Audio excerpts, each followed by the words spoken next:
Kushak, Chairperson of the Public Works Committee. The Public Works Committee will meet at 6 p.m. on Tuesday, January 7, 2020 in the first floor conference room at City Hall, 444 West Grand Avenue. And again, I'm Ed Kushak, Chairperson. We'll go around the room and introduce ourselves. Tom Rome, Alderperson, District 4, member of the committee. Joe Terry, Director of Public Works. Scott Kelly, Alderperson. Jake Catna, Alderperson. Joe Eichstedt, City Engineer. Bert Virginski, District 2, Alderman. Bill Clemente, Town of Grand Rapids, Wood County Board. Shane Blazer, District 8. Zach Brunick, Mayor. Joe Zerso, Alderperson.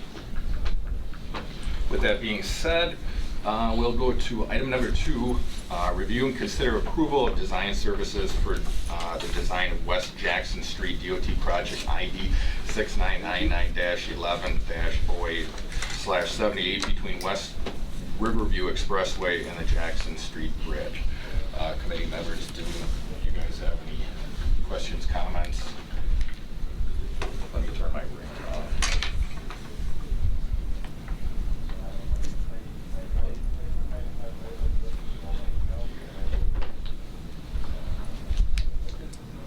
Well, we don't, we don't have any new information that I'm aware of from what we had at the last council meeting. And for anybody that's watching on TV, this is an item that was referred back, was voted on the council floor last city council meeting, and it got reverted back to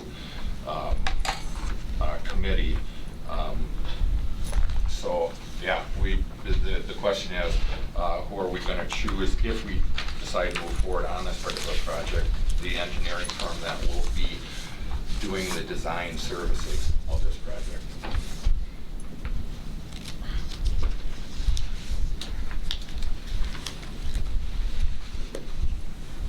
Well, I haven't changed my mind from what it was at the last council meeting.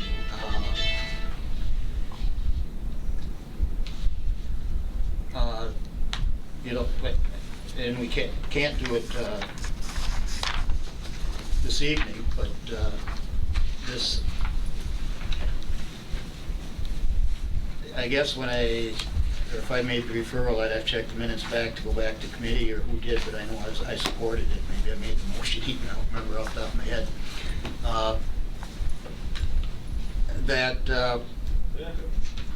I wish it had been included, probably, that we would have had this under a closed session, because I think it would have been not necessarily an easier decision to make, but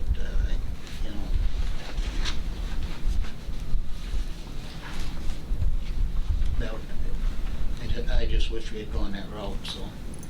Well, I think the closed session, and that someone had suggested that at one time, but I don't think that'd be appropriate for this. I looked at the exemptions for a closed session for a public meeting, and there was nothing that this would fall underneath. There was something close in terms of negotiating public land for purchase or whatever that exemption is, but this wouldn't fall under, because it's like a public proposal option. So really, and I don't have it, I don't know why that was. I looked at all my emails, but I don't have the proposal list. Do you or you have the proposal list of the proposals that were submitted? I've got the summary sheet that handed out initially. Yeah. So as a recap as well, 4 proposals came in. Strand Associates came in at $299,700, so $299,700. Second bid, or proposal I should say, came from MSA Professional Services at $234,800. The third one was Quest Civil Engineers at $148,336, and then the fourth one was Tool Associates Engineers Incorporated at $166,550. And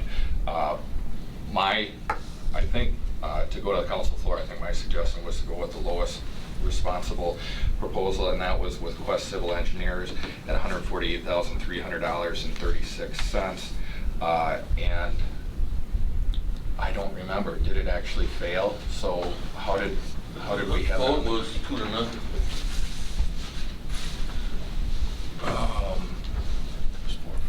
There were only you and I here. From the committee. From the committee, yeah. from the committee, yeah. At the council meeting, it was 4-4, and then the mayor broke the tie. But at the committee, You and I. was it? Okay.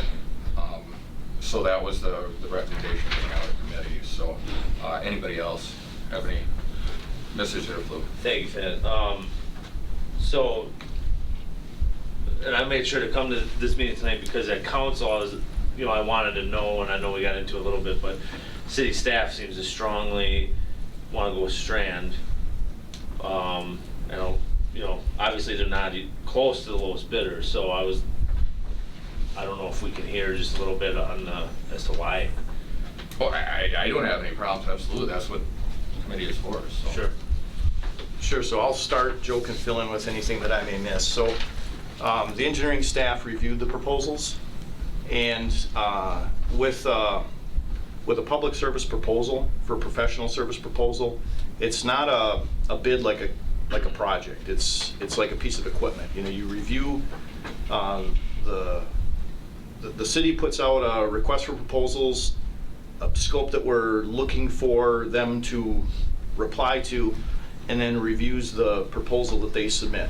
We look at that proposal, compare it to what our intended scope is, how it's documented. We ask some specific things related to giving consideration to the traffic flows and some of the changes in traffic flows that are likely to occur with the YMCA, some of the different downtown projects.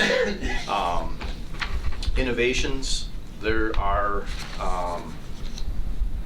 some challenges with the existing intersection layouts and how those intersections function. So we're looking for proposals that include some thoughtful discussion on how they're going to design the intersections, review that, other safety issues, cost-saving measures, things like that. And so we spent several days individually reviewing the proposals. We sat down then as a department. When I say we, it was myself, Joe Eichstedt, and Nick Dooms, all professional engineers. Were accustomed to reviewing these types of proposals and in some cases writing them ourselves. So some of and in that review, one proposal stood out significantly, and that was Strand. And the reason for that, and again, when we're doing a preliminary review, our ask for the dollar amount is essentially to make sure that it's in line with a project of this magnitude. Our primary focus is design services and who demonstrates in the proposal the capacity, the capability, and the ingenuity to put together the best design for the city. On this particular project, one of the reasons why we recommended Strand was they described in detail their methods for reviewing the intersections. We submitted, if you looked at the request for proposals, we submitted just a generic sketch that we had put together, just a general concept sketch. And Strand had reviewed that and offered some interesting suggestions on how to, for example, at 6th, the intersection, if a roundabout is needed there, and it's a traditional roundabout, it's going to require right-of-way acquisition. They've suggested some methods based on some other projects they've designed. If right-of-way is needed, there's costs associated with that. In their proposal, they demonstrated some geometrical layouts that may not require any right-of-way acquisition. So that whole process that the city would have to pay for, both the efforts, the firm to assist in negotiating with property owners, and then the actual purchase is at city cost.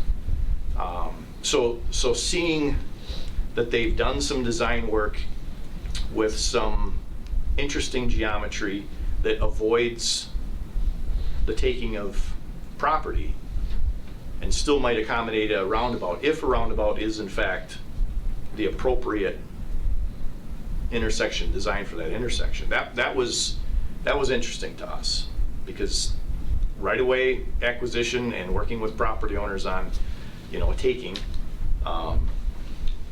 is challenging, right? It doesn't make people happy. A few other things, again, was understanding that we want the intersection designed. A few of the other proposals didn't include that. One of the other proposals, and if you've read their proposal, you'll see it, they proposed to design what our preliminary sketch was. So that's out of scope. That's not what we're looking for them to do. The Strand proposal also recognized some inherent safety issues. The crosswalk just west of the Jackson Street Bridge. There have been a number of complaints, both from the pedestrian traffic and the motoring traffic, about visibility if somebody tries to cross there. It's not necessarily an intuitive location for someone to cross, albeit we've got a crosswalk there. In Strand's proposal, they identified that. The other proposals didn't. And so I guess, to make a long story short, it was really that overall scope and understand that their proposal matched what we were looking for in a design: thorough design of the intersections, understanding of the project, recognizing challenge areas that are going to need some good design, and added on top of that the fact that we've used them on the East Grand project. That same design team is proposed to work on this project. We've had an excellent working relationship with them. It has, there's been a minimum amount of staff time involved in reviewing or changing. I mean, the level of communication was just right. The public information meetings that we had were just right. And it resulted in a project where we had no change orders, either on the design or the construction phases. So put all that together, that's why we were recommending the Strand proposal. There has been a focus on cost. Cost is important. If we can save some money, I agree we should. But at the same time, the costs proposed in this proposal are spot on to what a project of this order of magnitude should be. And as staff, that gives us comfort as well. We know that their proposal fits this project. It offers the right level of design engineering, the right level of, the right schedule. They recognize that if there is right-of-way and real estate acquisitions, that takes time. They've got that fit into their project calendar better than anyone else. They're giving it a lot of time. So we felt really strongly about that. One of the reasons I asked for a closed session for this is that this is a contract that isn't complete. It is a negotiation. When we make a decision here in the council, we still have to negotiate an actual contract with the consultant. So, there are some specific reasons why staff didn't like some of the other proposals, but as a professional and wanting to work with these other companies, now or in the future, we're not in a position in an open forum to really get into the minutia of some of those issues. But there are some, and I guess I've mentioned some of them in general without being specific to which proposal or proposals. But anyway, I hope that helps.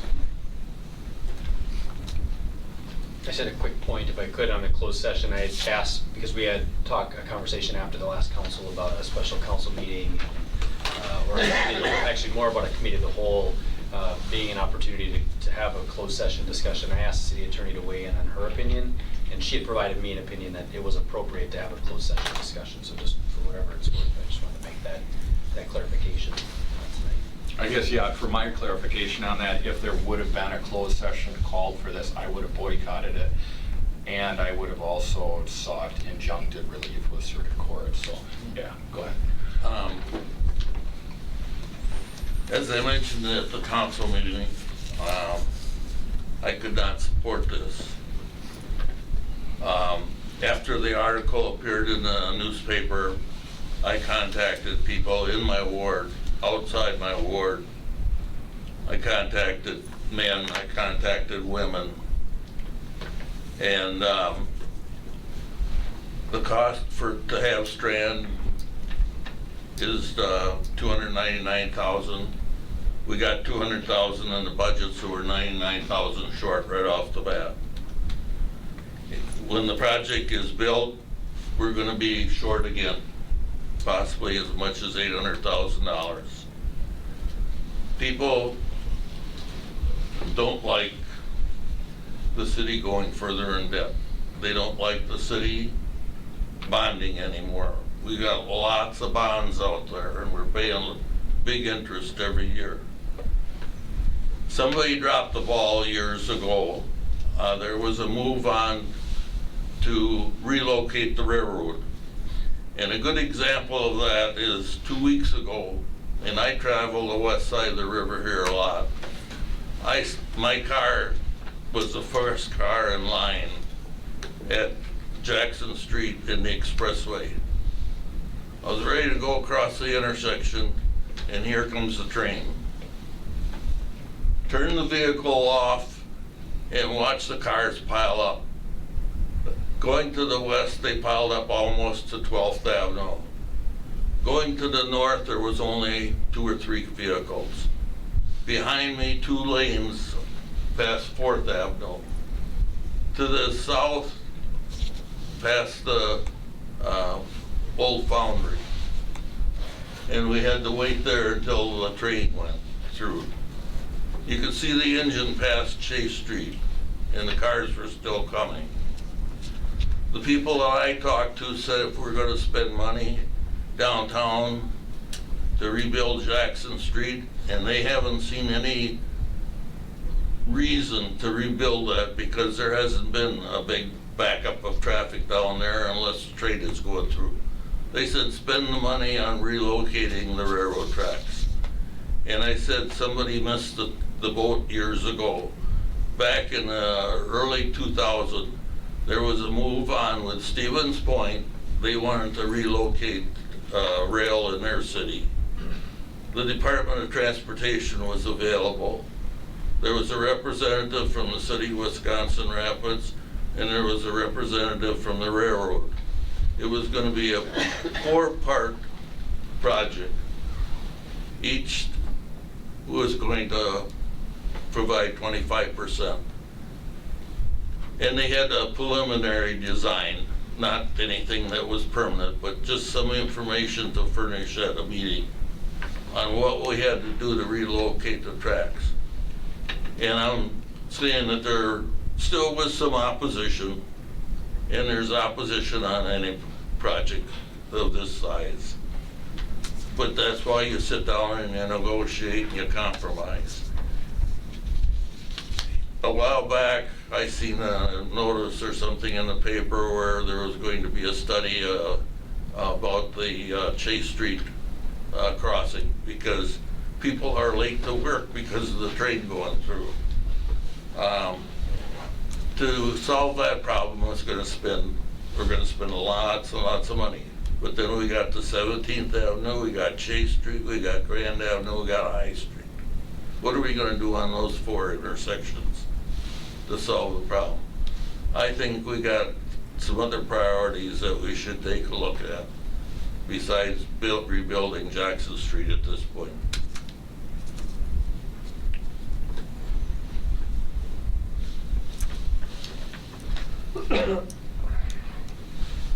Yeah, in my mind, I still can't justify spending $180,000 more. And I'm even more in agreement with Bud that Jackson Street looks like we're doing more rebuild for cosmetic reasons and not because of infrastructure or everything underneath the road that needs to be replaced. You know, I think there's other roads in the community that we need to look at. But I think Jackson Street looks like, and reading the background of the project, it seems more it's for aesthetic, and I'm in favor of, at this point, of not doing it anymore either. If the choice is spend $180,000 more to do the project, I'd rather just not do it. I would vote against the design. So just as a reminder, this project's been awarded an STP urban grant, so 80% of the construction costs are covered. If we decide to forego the project, you're also giving up the grant. I've said it before, I'm not a coupon guy, just because And- we have money to do something. And this project was brought before council. The council approved applying for the grant. The council approved accepting the grant. And you've got, we've got a lot of streets in the city that are deteriorating.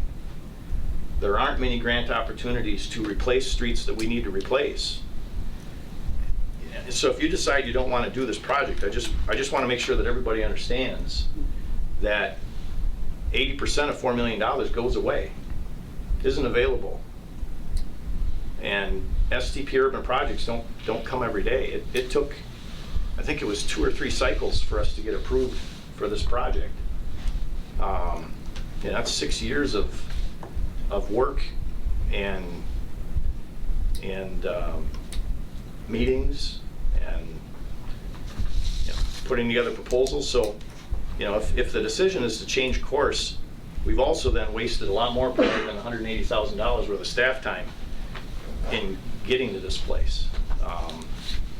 We have streets that, they're old, they're degrading, they need to be replaced, and this is one of them. And I think trying to deviate from our capital improvement plan on projects that we've moved a long way would be and have 80% of it funded, would be a mistake for the city. I think it should be noted, though, that any previous council, just because they approve something, doesn't mean that the current council has to go with it. If that's a case where a previous council is wrong, should we continue to keep on doing something wrong? So just because the previous council approved something doesn't mean that we have to continue in that direction. With that being said, is there any other discussion? Otherwise, I'll entertain a motion, or if there isn't a motion, then we'll go on to the next item.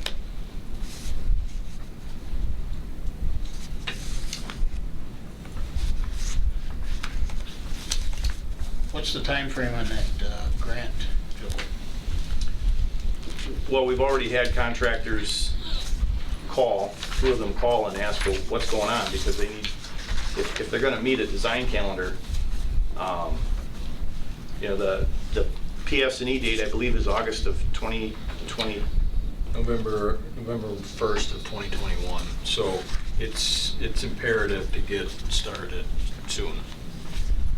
And that's what I was gonna follow up with, if this is to be a project that we're gonna continue with, that we have to move forward shortly to Well, and that's why, Tom, that's why we brought this to stay on schedule. we brought this to the committee in November and requested a special meeting because time was of the essence. We got the proposals and wanted to take action because we still, there's a lot of work to do.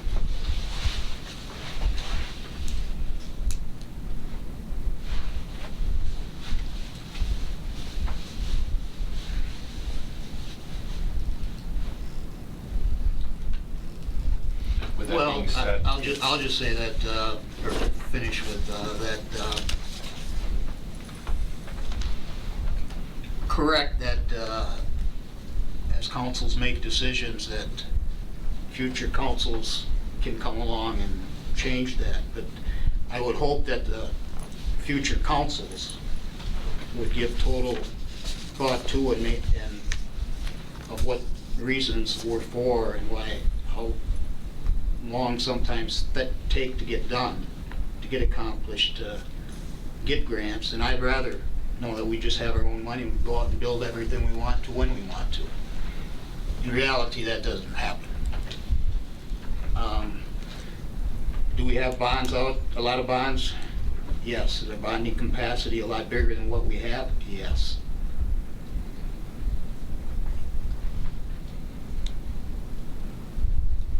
So the decision was made to go forward with this project before, and that is still the decision that's there in front of us. And I support what the previous council wanted to do. I can remember when this was part up, actually, before even Grand Avenue was done, before this end of Grand Avenue was done. There was talk of that roundabout. There was talk about the roundabout on top of the hill by the library. There was talk about the roundabout that was down by the courthouse. There's talk of another roundabout. These things have been talked about for years, in some cases decades.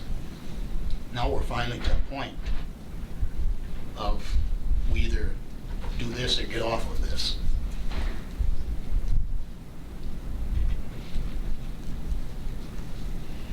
And I did mention at the start of the meeting here was, I guess, thoughts that I had of maybe to make it a simpler way to get through this process.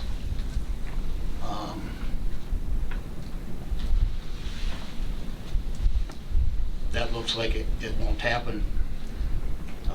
But I would support that we continue through with the process.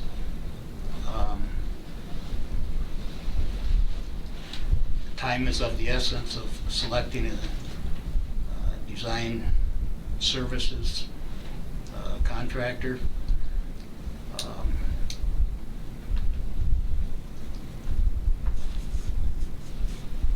I've listened to two of the things that have been mentioned of why, and I don't always agree with staff, and over the years I've disagreed probably many times, more times I agree with, though, but that's like I think everything is. So, but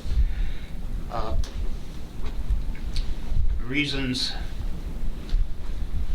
of why the need is seen to spend the extra money. In this case, to me, seems to outweigh of not spending it. That it looks like it's sounding like a lot better and bigger bang for the buck, even though it's more dollars. But it looks like,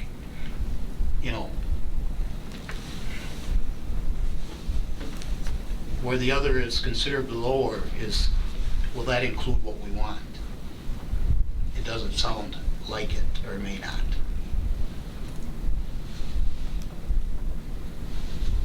And to achieve that, then, what added costs would be there? So that difference can change drastically. We didn't have the change orders, as been mentioned, on Grand Avenue.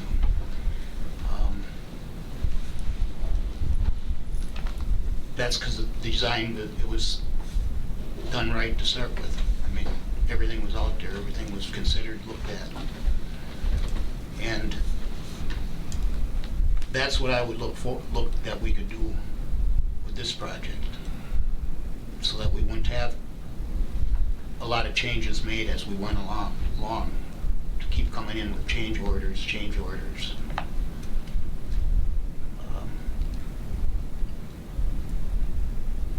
If things can be done without acquiring property, that's a savings, if it can be. That's a savings of money that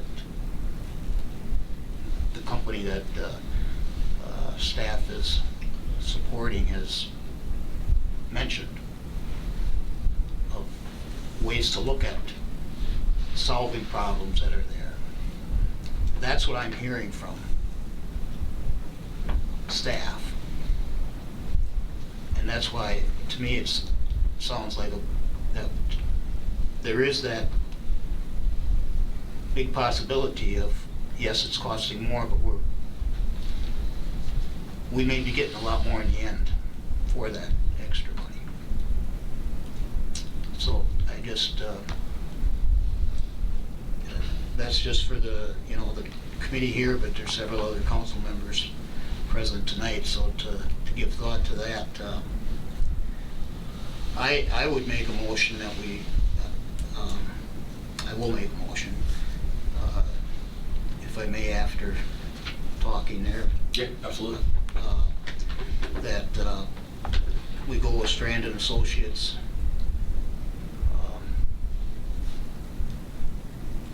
Was it $299? There was a little difference in that, wasn't there? If my memory's right, or was I wrong? It's like 13,000. 299,700. Is that what it was, or was there a change from that, though? I don't have my notes from the council meeting. It just seems like I think there was a scope reduction. there was a, seems like there was a, seems It's like. like 13,000. Seems like into the 280. Sure on that. Either way, we still Yeah, need to sit just- down and negotiate. Yeah, and as Mr. Terry has mentioned, that, we still have to negotiate a contract with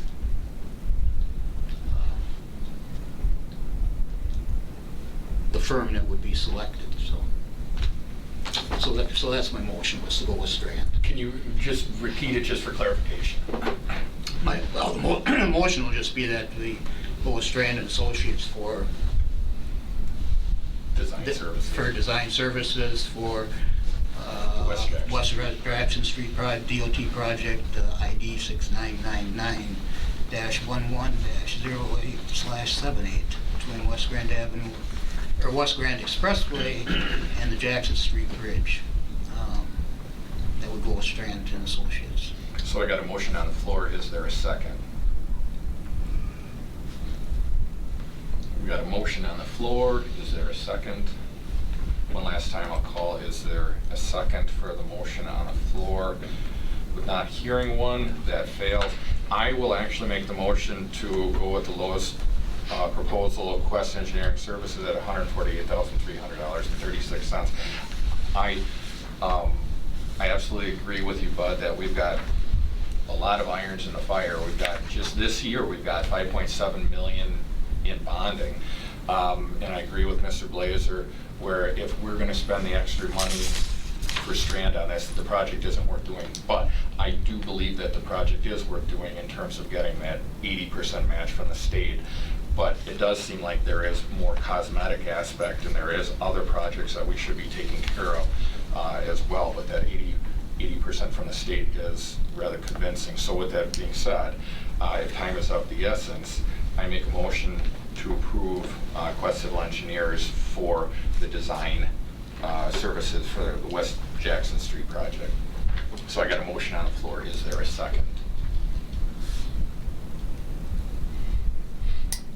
Is there a second? I got a motion on the floor. Is there a second? Motion fails. Is there any other motions that anybody want to propose for this? Otherwise, we'll move on to item number 3.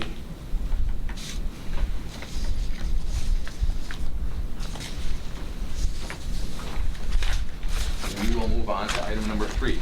Review and consider a referral by Alderperson Blazer for the approval of an intergovernmental agreement with the Airport Commission to allow city water and sewer services to the new hangar and any future developments owned and operated by the Airport Commission.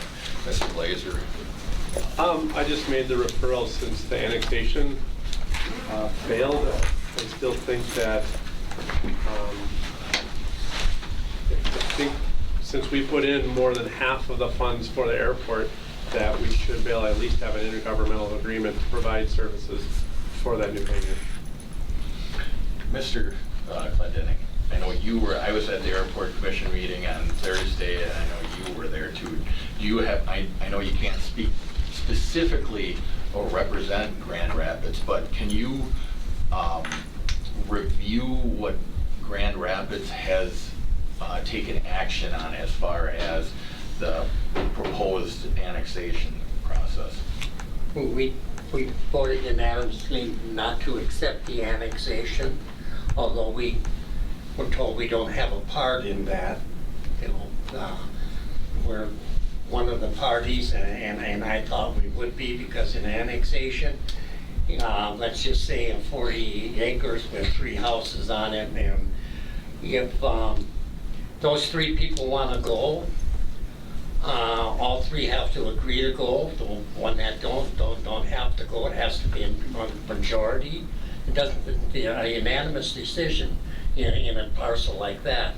And I just thought, well, since Grand Rapids owned part of that, and we did vote that way. So, but then it came before the board at the at the airport meeting. I believe Arnie was the only one that voted against going to annexation. So we got a majority vote there. You know, and I just tell you my reasons why I'm not right now. It has been, and I used to be an airport commissioner. I used to take care of the airport. The terminal building is on sewer and water, and I believe we don't pay anything to the city for it, or didn't, because I never ever saw any bills come in. Also, the garbage pickup was done by the city of Wisconsin Rapids, and I'm a recycling nut, and I was upset about the fact that people were dumping TVs and stuff in that garbage, and the city was just picking it up, and they should have stopped it. And in finding that out, I thought the town of Grand Rapids was supposed to be picking it up, because that was Grand Rapids area.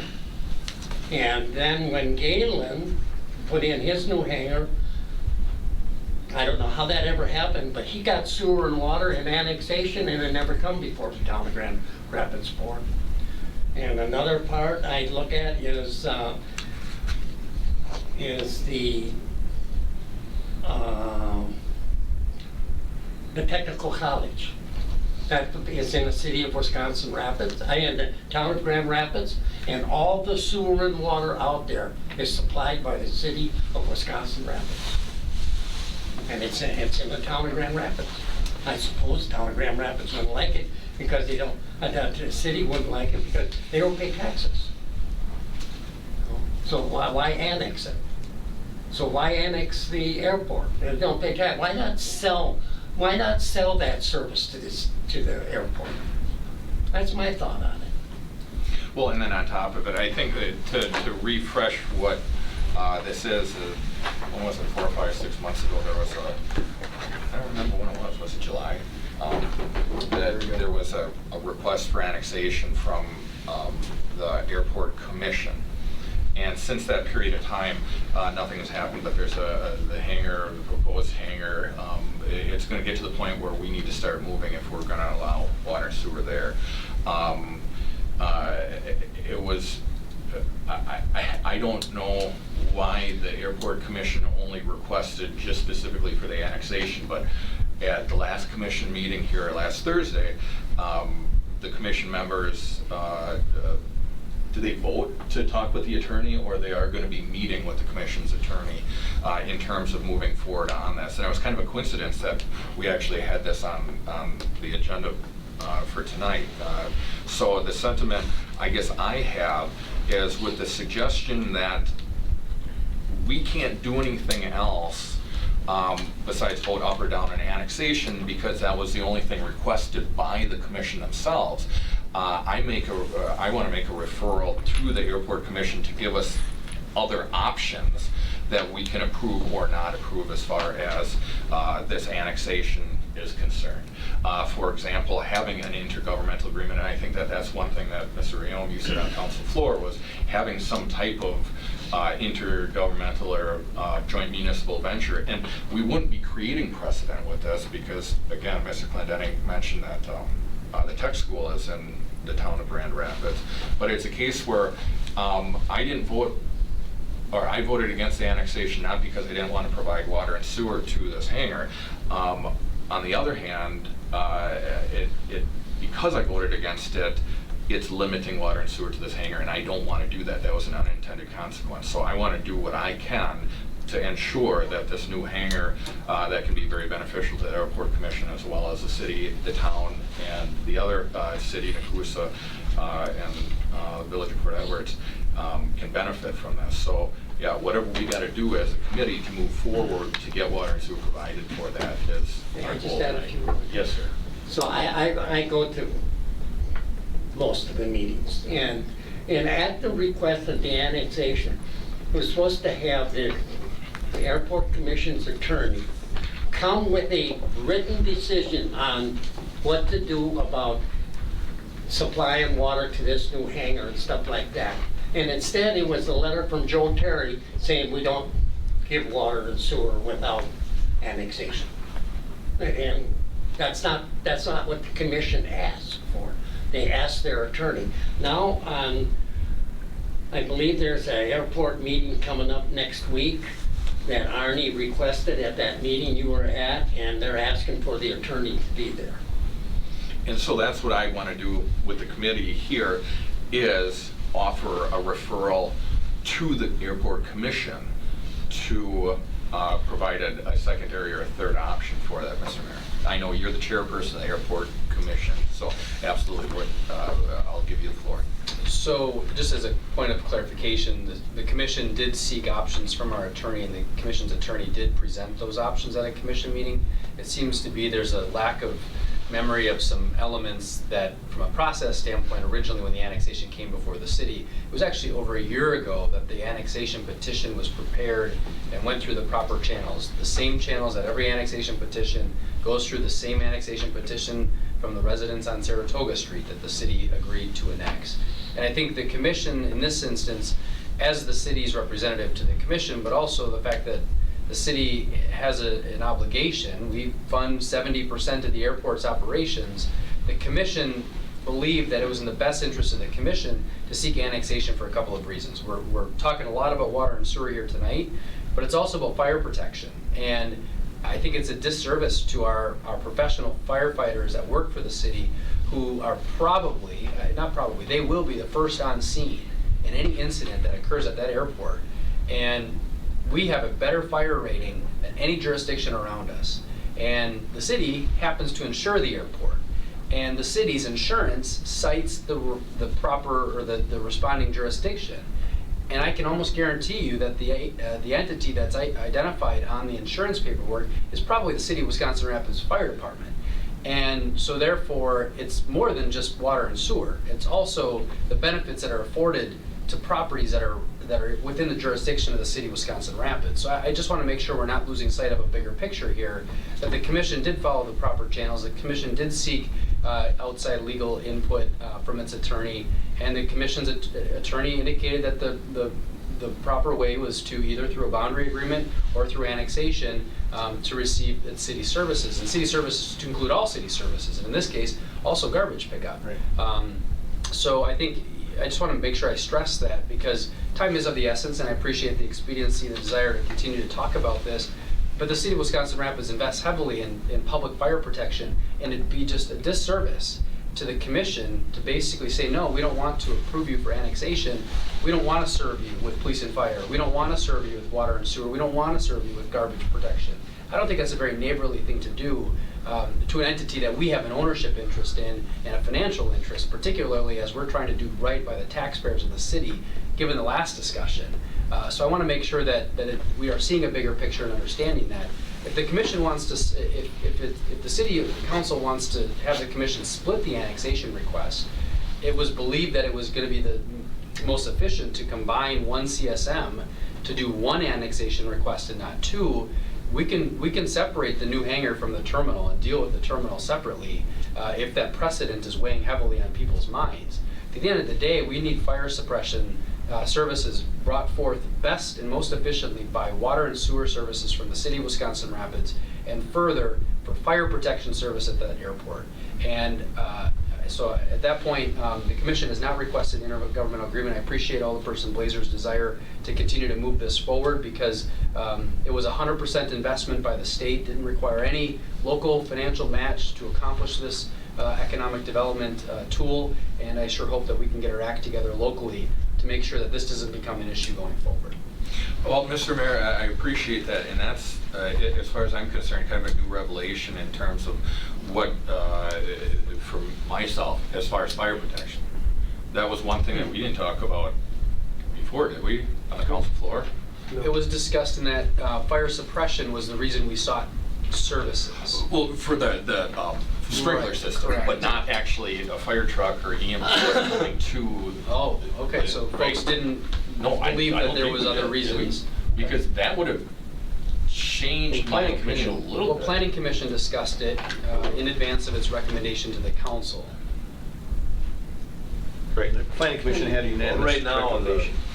yeah, I mean, Grand Rapids has a police department that's 24/7, but the fire department, I mean, they'd have to request they call it a box alarm or whatever for Rapids. For Mavis, right. Fire department does all the inspections of the buildings on there. And may I just think, this Village of Port Edwards owns property there. What if that hangar, this new hangar, was gonna go on the Village of Port Edwards property? Would you annex from the Village of Port Edwards because of all this stuff? And mutual aids for the fire department it's just like Mid-State Technical. They got the proper water for fire and all that stuff, but you know, there's mutual aid. They would all come out there, just like here. Correct. And where I'm going with this is what the mayor kind of pointed out as far as how much is, because if the insurance company looks at where the jurisdiction is, the ISO rating is big. Huge. As far as what you're going to be paying for a premium. Now, I don't know what that is. I would like to find that out, and I would like to have that information at council in 2 weeks when we have that. But that is a concerning aspect, because then the question is too, and I don't know, but because of that ISO rating, now, will certain jets not actually use that? Will certain, because of, the liability aspect of that? That's the unknown that I don't know right now. And I'm not saying that, because I was the one that voted against the annexation bill, because I wanted to have good neighbor relations, but that is a good point. So who gets the fire insurance? Who sit on a commission and says, we want the city of Wisconsin Rapids to carry our fire, our insurance?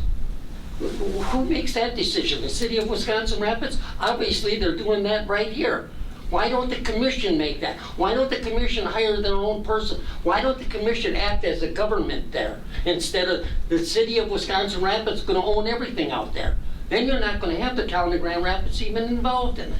And it cuts off our line, our straight line to Ward 1 in the town of Grand Rapids over by the golf course. Once you cut that line off, I mean, obviously, if this was an easy deal, we would have already done it right, but. Well, I voted against annexation, but I want to see the hangar supplied with water or whatever is needed out there. But having been associated with the Airport Commission for many years, I know Grand Rapids has been teetering on the line as to whether or not they want to support that airport or not. I think it's more to the city's advantage to have them as a member of the Airport Commission than it is to annex that hangar. And that's why I voted against the annexation. But I want to do whatever is necessary to get them the water that they need for that hangar. Absolutely. And do it legally.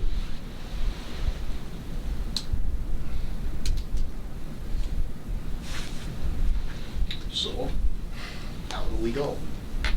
Well, I think, like I alluded to earlier, I think what we can do is make a referral, make a motion for a referral to have the Airport Commission at their next scheduled meeting to create a proposal, whether it's different or whether it's the only option that they see with their legal counsel. If annexation is, then I guess we'll ultimately retake annexation, take a look at that. But I think the thing that what we can do, because we can't approve just putting in water and sewer right now, but I think we can compel the airport commission to resubmit or to submit a different option, and then we can vote on that option as a council. Mr. Blazer. Question. Zach, did the commission nearly voted unanimously for annexation? It was, correct? yeah, it was the 3 municipalities with Grand Rapids opposing it, right? Okay. So I'm just wondering, going down the path that's already been gone down, is that, or is it, are you asking the airport commission, well, we don't want annexation, but we want some other proposal, or, I was in favor of the annexation, and I'm in favor of intergovernmental agreement, just, it needs water and sewer, and the project needs to happen, and, but I guess. And I think that's where it is that the airport commission supplied us with only one suggestion.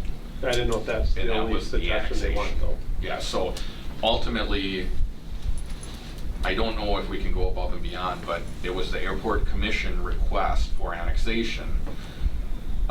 So without being able to entertain anything else because they didn't submit any other requests, but kicking it back to them and remanding it back to them and saying, hey, is there any other requests after speaking with legal counsel? Do you guys have another option? Or if it's, they ultimately come back and say, that's our only option, you know, as an airport commission, then we'll move forward that way. You know, I mean, so, but so with that being said, I'll make a motion to refer this back to the airport commission to provide any option, including the previous option that was offered to the city for consideration for water and sewer purposes at the new hangar location. It's a long motion. Is there a second? You second. Bud seconds. Motion on the floor, second, to send this back to airport commission and have them give us another proposal or another round of proposals. I'm sorry. Motion on the floor, second. All those in favor, say aye. Aye. To give another proposal or proposals. It's to give another proposals or proposals. To get something back, what- yeah, from, because ultimately, we could only vote on the council floor on the annexation because that was the only proposal that the airport commission gave to us. Other options that are available to us. Yeah, but there may be other options, there may not be other options, but if they so choose or don't so choose to offer any other options besides annexation, then, you know, so that's where that could go. I'll just say real quick, the previous annexation petition has expired, so that's why that annexation petition is off the table as far as today. I mean, they could repetition, but it's not not something you could take action on, so if that's begs your question of the whole annexation process. So, So to send it back to the commission basically would be to reignite this again, otherwise if we don't. start the process all over because we can't, the annexation expired, so we can't, if we wanted to, can't change our mind. If anybody did, can't change their mind because it's expired. Mhm. So the commission has to give us some new guidance what to look at anyway. That's my understanding. Of how to- If I was to characterize the message back to the commission, it would be to explore its options and make another request based upon either those options or repetition, Right. basically. It could be the same request that they made. Or it could be an alternative request, yeah. Okay. That's what I'm understanding, the Okay. motion and that on the floor. Okay. Correct. So, yeah, I mean, whatever we gotta do to move forward and get water and sewer without making our neighbors. I'll tell my fire department they're not qualified to put out a fire. We didn't say that. We At the didn't. airport. That's exactly what it is. No, it comes, Bill, it comes down to what the cost is of, and that's what I'm saying. I don't have any judgment. I can't, I'm not in a position to judge firefighters. I can judge iron workers, but I can't judge firefighters. So with that being said, motion on the floor, second. All those in favor say aye. Aye. Aye. Those opposed, ayes have it. Motion carried, and we'll move on to item number 4. Review and consider referral by Alderperson Rayon for reconsideration of the entire city. I put this on here, I put all 3 of your referrals on here, Tom, because I did not want to withhold one or whatever, so I'll read this again. Review and consider referral by Alderperson Rayon for reconsideration of the entire city council meeting held on Tuesday, November 19th, 2019, and Public Works meeting held that evening, 5 p.m., and that the committee meetings be held on Thursday before the Tuesday meeting. And just so it's clear, the part where it says committee meetings to be held on a Thursday before the Tuesday meeting basically had to do with, Calling a special meeting right before. it didn't have anything to do with changing our regular meeting. No. That's what I wanted But to that you say. could, that I just wanted to make that clear, that was. a special meeting shouldn't happen Friday, Monday, or Tuesday, the night of council, is what there needs to be Right, enough time. time in between. Exactly. Okay, all right. As we're a couple of months past now, my intent on this, and probably, I guess my fault more than anybody else, is that the intent was to, of a reconsideration of the vote that took place. So my intent was really to have a reconsideration at the December meeting of what took place at the council meeting in November. And the statement I made at the council meeting, I do believe I talked about, was to that, I had read the minutes. I wasn't at the meeting. I accepted the minutes as they were printed. I didn't necessarily agree with everything that took place that was done at the meeting, but that's where I guess was going to leave it at. So with that, I would be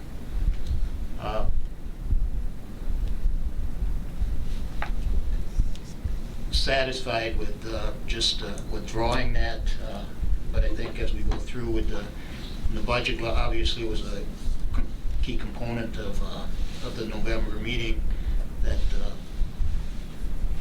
we just look at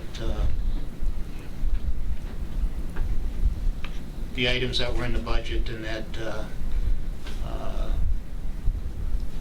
as the year goes on, that things can change or do change, that if we have to change a project, and after we just talked about a project earlier in the agenda here, but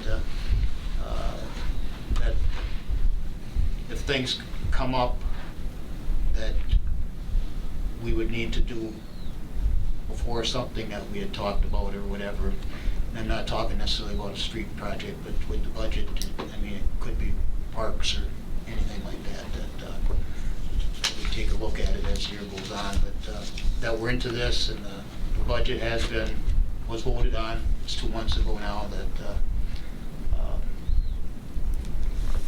I'll let that be what is. I accept what the minutes were. I had read them over.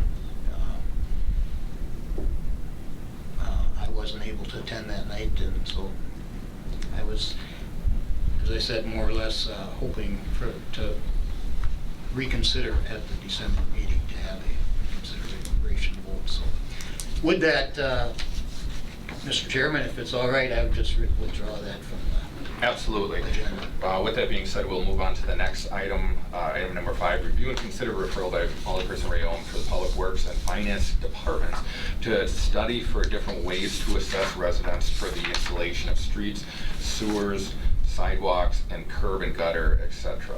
And I know that this is one thing that we talked about, in purpose of talking about in the future. So is this a case where we want to, as a committee, or I'll actually let you kind of speak on that, Tom. Okay. It's the right page here. What number are we on? 4? 5. 5, yeah. One. I crossed off and I saw it. Turned to that page. Okay.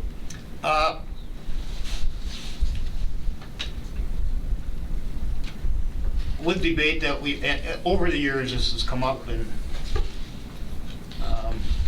there's been different options brought up of how to maybe address the assessment process and that. So with our recent discussions here in the last several months over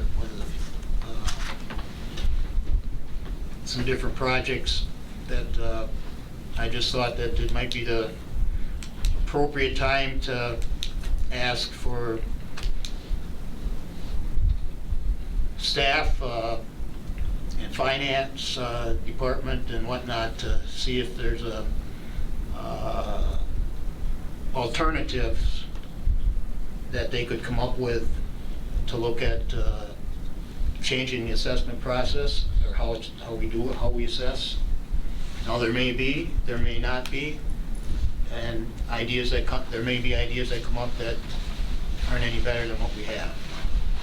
So that was just my feelings there, is that staff come up with suggestions with finance and that of what, to still accomplish, because we have to somehow account for the money that is needed to do these. So if there is a different, a better way for our citizens, I'm more than willing to look at it. And I think, Bud, you mentioned that way back when that I supported, that the city would fund sidewalks in its entirety. And yeah, that never came to fruition. So, different things have been talked about over the years. And so I just thought, let's take another look at it, and if there is something, bring it back to the committee, we can talk about it, and if there is something different and better that we think's better, we'll take it to the council. Just see. And if anybody has ideas or thoughts to suggest it to the staff too, if they have something. Well, So it isn't just to rely on necessarily staff, you to come back with something. If we have something individually or as a committee for the staff to look at. I don't think we're in a position tonight to make a decision on anything, as far as changing anything. I think we need to see what we got to see what the end result would be, because we need, we have to get the money to do the projects, and that's how we get it.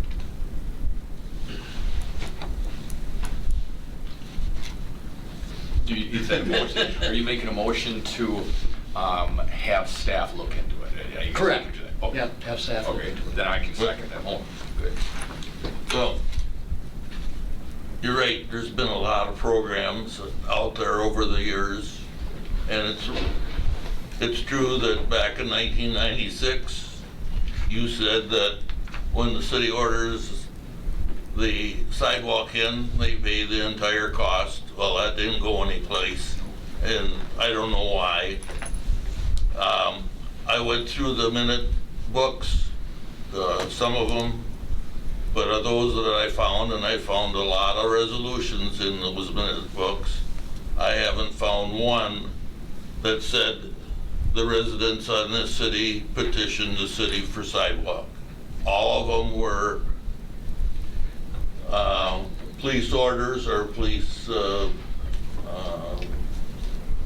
recommendation that the sidewalk be installed. Back in, I got the minutes when Carl Greenaway was mayor yet in '88, where they said that a 50% credit may be granted for the installation of new sidewalk if it is installed due to section 6.041A. Well, That doesn't exist anymore. Well, yeah, it exists, yeah. But we don't give a 50% credit, but that was passed in '88. I found in the minutes where the entire cost of sidewalk was waived. And there is a provision in the ordinance that says that the council can waive the cost. I found resolutions where the council recommended that sidewalk, curb and gutter, and new paving be installed on the street. And after the public hearing, they dropped the sidewalk request. They installed curb and gutter and they installed paving. So there's so many different actions that have been taken over the years, and there's nothing been concrete and really followed year after year. I found in the minutes where the assessments were frozen. The cost was frozen from year to year. I think the system that we've got now is not workable. It is not workable. Wisconsin Rapids, I think, is noted for having probably one of the oldest populations of a lot of cities, and people that are living on the lower income bracket. So to charge them 100% for sidewalk is not workable. I don't have any objection with the engineering department coming up with some proposals, some alternatives, some options. I think one of the options that we should look at is whether or not we want to put sidewalk on both sides of the street. I don't know when the school route plan was approved, or when the official school route map was adopted, and I don't know if it's ever been looked at or updated, but times change, things change, routes change, and neighborhoods change.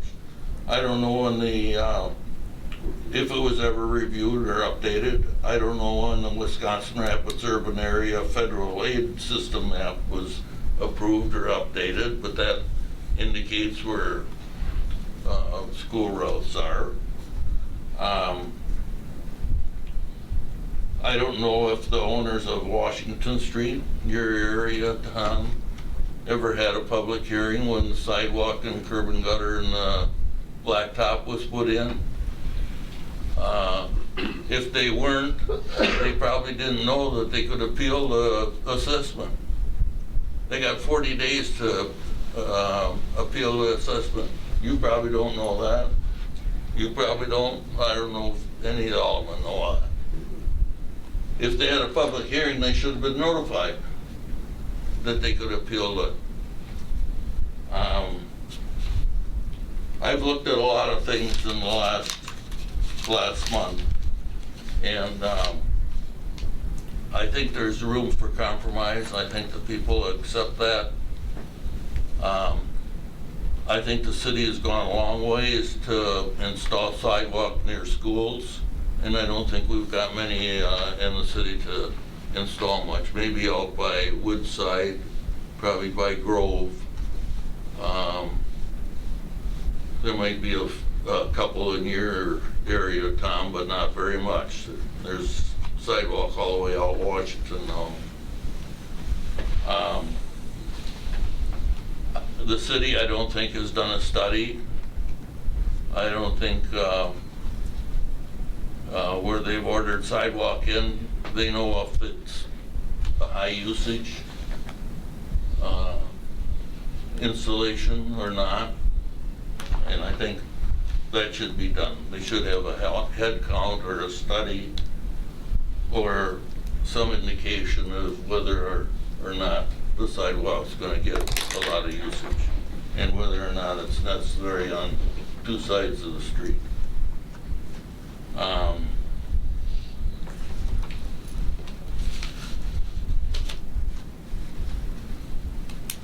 think that the city was wrong when they didn't hold public hearings. And I've got the state statutes here that refers to public hearings.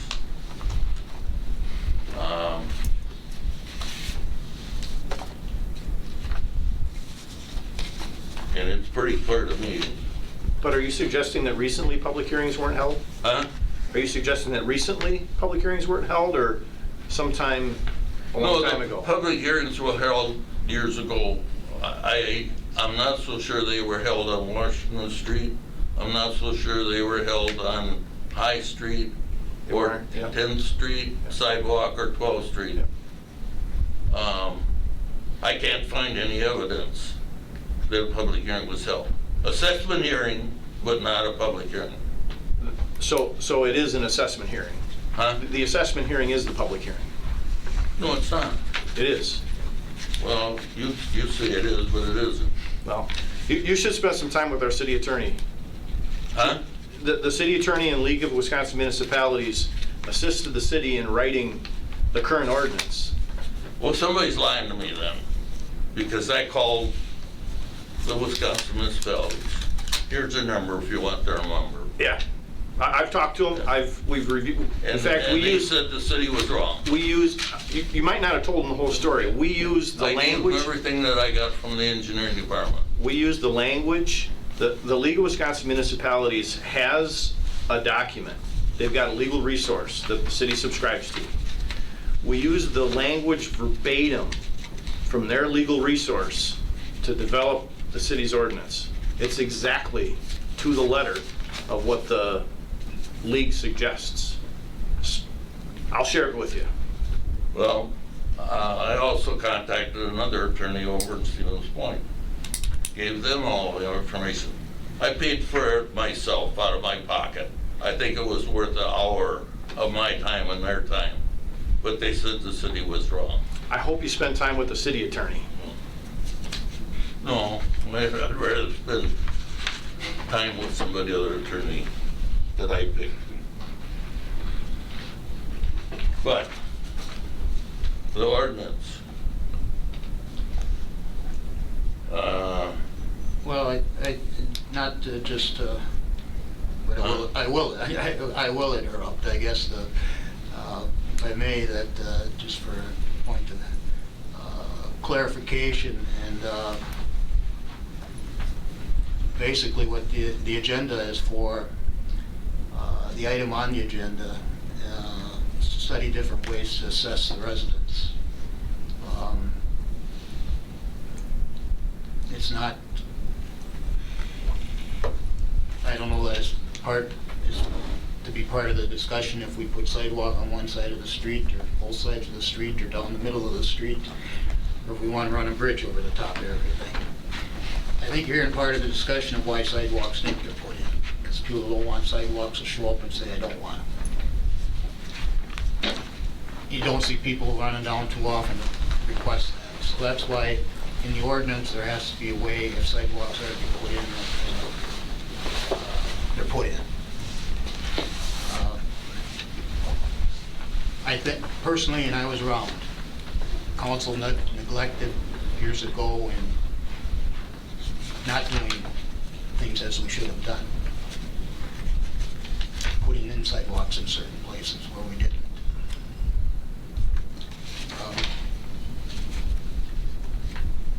It became the way of people not, of sidewalks not getting put in. And again, that I'd just like to go back to what the referral really is, and that's if there is a different way to assess people. And I guess the other discussion, if that's looked at by staff, I guess that they can, I guess, but otherwise of where and when and how, whatever determination is made to put things in that can be part of a different referral. well, I'm kind I'm not against sidewalks. No, Don't no, get but I'm this just wrong. saying that, all I'm And I saying think- is that the need for, or where to, and when to, or whatever, it should be part of a different discussion. And the city has gone a long way in installing sidewalks in the city. Yep. There isn't too many streets anymore that don't have sidewalk. But here, upon the completion and filing of the report required in sub 4, the city, town, and village clerk shall prepare a notice stating the nature of the proposed work or improvements, the general boundary lines of the proposed assessed district, including in the discretion of the governing body, a small map, the place and time at which the report may be inspected, and the place and time at which all interested persons or their agents or attorneys may appear before the governing body, a committee of the governing body, or the Board of Public Works, and be heard concerning the body or the Board of Public Works, governing body, or the Board of Public Works, and be heard concerning the matter contained in the preliminary resolution and the report. I think that's pretty clear. And it's mentioned more than once in the statutes, public hearing. But I welcome any suggestions that engineering department might have. I think there's a lot of them out there. And I think the program that we got now is not workable. And it's got to be changed. Good, so I think that there is a motion on the floor, I think I seconded. With that being said, all those in favor? Aye. Aye. All those opposed? Ayes have it 3-0. We will move on to item number 6. Review and consider referral by Alderperson Rayholm for a modification to the committee agenda item referral process. And I think you have some narrative on that. Yeah, and you know, it is something I think that the other committees may want to look at too. But it's that referrals would be submitted to the city clerk. Now, somebody could come to us with a referral, but it still has to get to one of the committee members or whatever, but it has to get to the city clerk, to me anyway, would have to get there to put the thing into motion. Then it would go to the appropriate city staff, so if it was something go to Public Works, it'd go up to engineering and whatnot, you know, to you guys to take a look at, and what it for them to look at, to study it, and give their input on what would be the result, or what it would take to get to that result, or the cost that there may be to something. So it'd be to go get information back, so we're not running blind on things without information coming to the council, or to the committees. In here I have up to 2 months. If that's right or not, you know, that's open for discussion. And because I'm not looking to delay things, but what I'm looking for is that the information is gotten beforehand and that it gets to the committee. So a real logical, intelligent, hopefully, decision can be made. And that report is made, and that it's given to that committee for them to look at. My last sentence is that the committee would decide when and if the item would be placed on their agenda. And it's the committee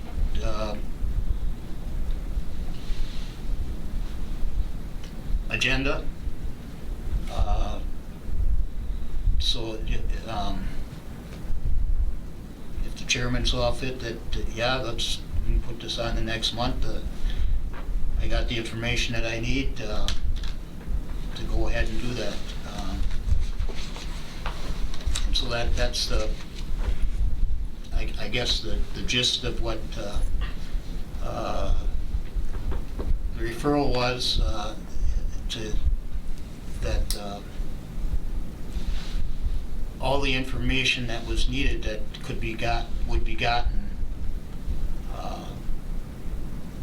to the committee in time for the meeting. And that's basically what it is. Well, I think, oh, go ahead, Mike. Go ahead. Yeah, I think you're right, Tom. I think it has to be referred to the committee, and I think the committee in some cases is not kept in the loop. I don't think we know what's going on sometimes, and we should. We should be the committee that's making the decisions. And when it's referred to us and it's properly referred to us, we can support and back up the staff. So I think if we work together and work a little bit better together, we'll accomplish a lot more. Well, you know, and that's one of the things, and this is obviously, Tom, you know this as well as anybody else, how our referral process, I think with any committee or anything, is can always do better. But Mr. Zerflu, I know you had mentioned that you, or at least did when you were committee chairperson, put everything on the agenda, and that's what I do. And the reason why I do that is because if it's a case where, for example, like the previous agenda item about streets and sewers and sidewalks and curb, if we send it to staff and say, hey, do all this work before we take it up as a committee, and then we take it up as a committee, and then we decide not to do it, we just made staff do a whole bunch of work. So that's why I look at it the other way, whereas I'd rather throw it on the agenda, have the committee make a decision on it, whether we move forward or not, and then so that we don't waste staff's time, you know, because staff has got a finite amount of time. So by putting it on there, if we want to compel staff, whether it's the engineering department or finance department, as far as creating a study, then we didn't waste any time. We're moving forward, and we're going to be able to get that information later on. But it's a case where, by trying to convolute the process, you know, for example, with, you know, like a 2-month period, when you had submitted these, I want to say it was like December 2nd, we wouldn't even be considering any of your referrals until next month if we had that, you know, a 2-month process with that. So I think it's just whenever a committee chairperson gets the items in a proper fashion, put them on for discussion, because it might be a case where, do we want to move forward with something? Now, we've wasted a bunch of time, we decide that we're not moving forward, and then now what? So that's where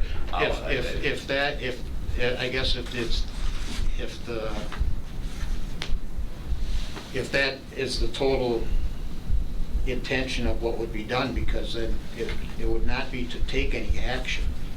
I mean, the action, I guess, would be is then to send it to staff. correct. Yeah, there would be no action that would be taken upon what the referral is.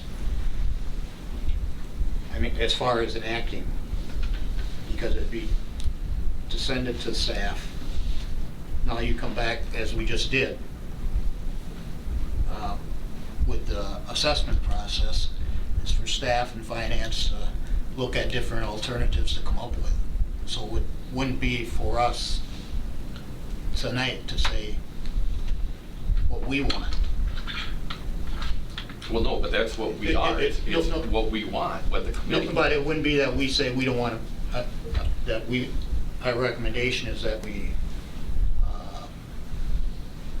city pays the entire cost of sidewalks. We'll just say that. That's what comes out of referral, when that isn't what the intention of what the referral was for. The intention was to look at different ways to provide the assessments would be, if assessments were going to be a continuing way for the city to acquire money, tax money. That, so the decision that would be made is then, does the committee feel comfortable with, and that's what they want to do, then to send it to staff for referral. Because what's there is, on that referral, the solution that's asked for is asked to come up with ideas. It's not for us to come up and say, we're not, the city pay for the entire cost of sidewalks at this meeting tonight. So it would still end up back in staff's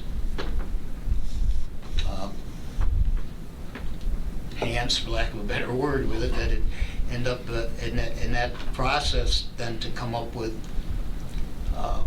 as they are the engineers. They are the ones to look at what, street and sewer projects, what the cost would be of something, or what it should be.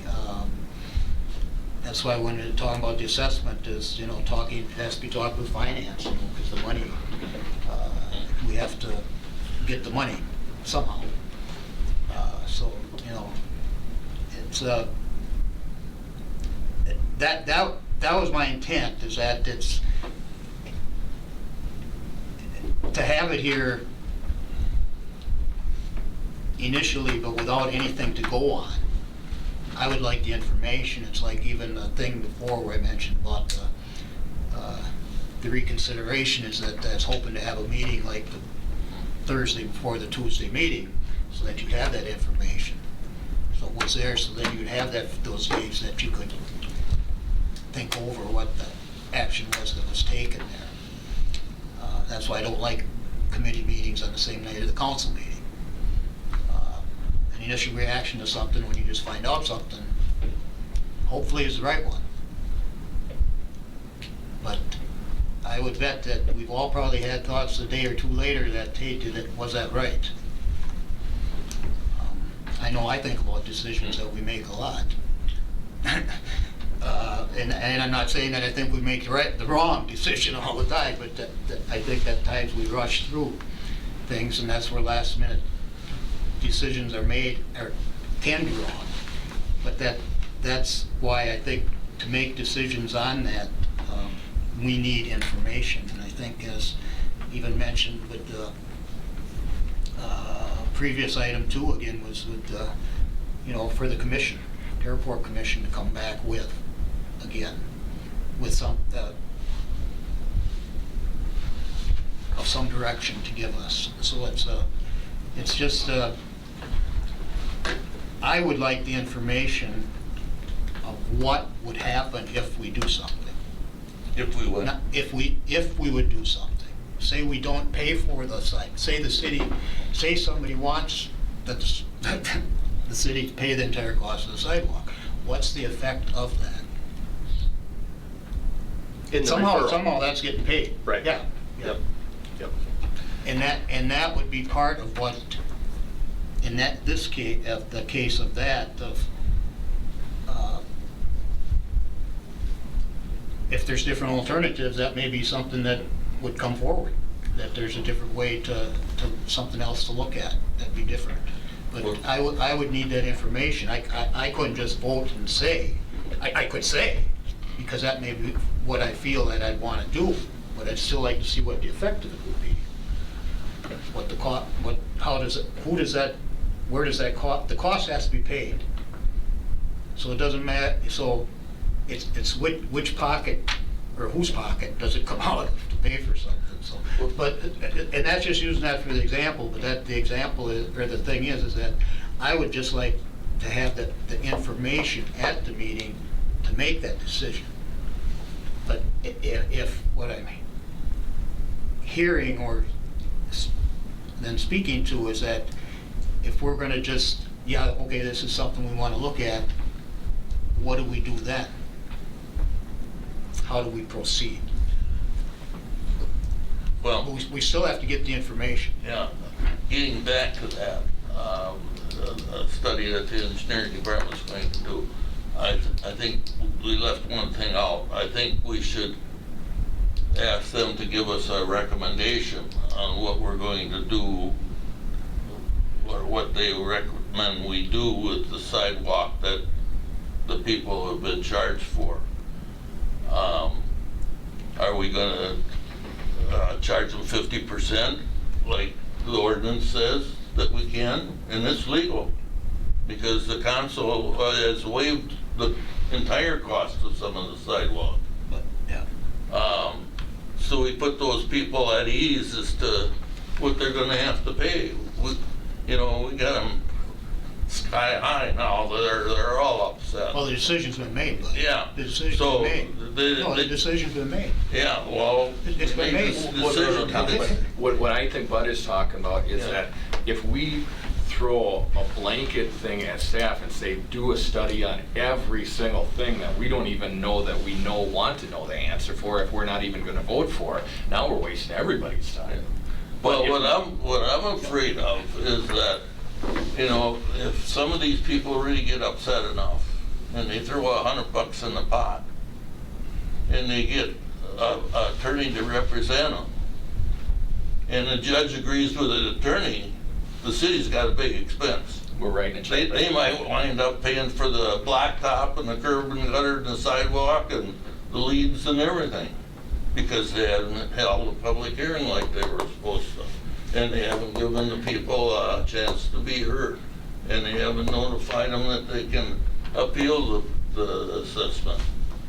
So I think the engineering department, when they come up with this outline or this program, they should let us know what they recommend with these people that have been sent these big bills.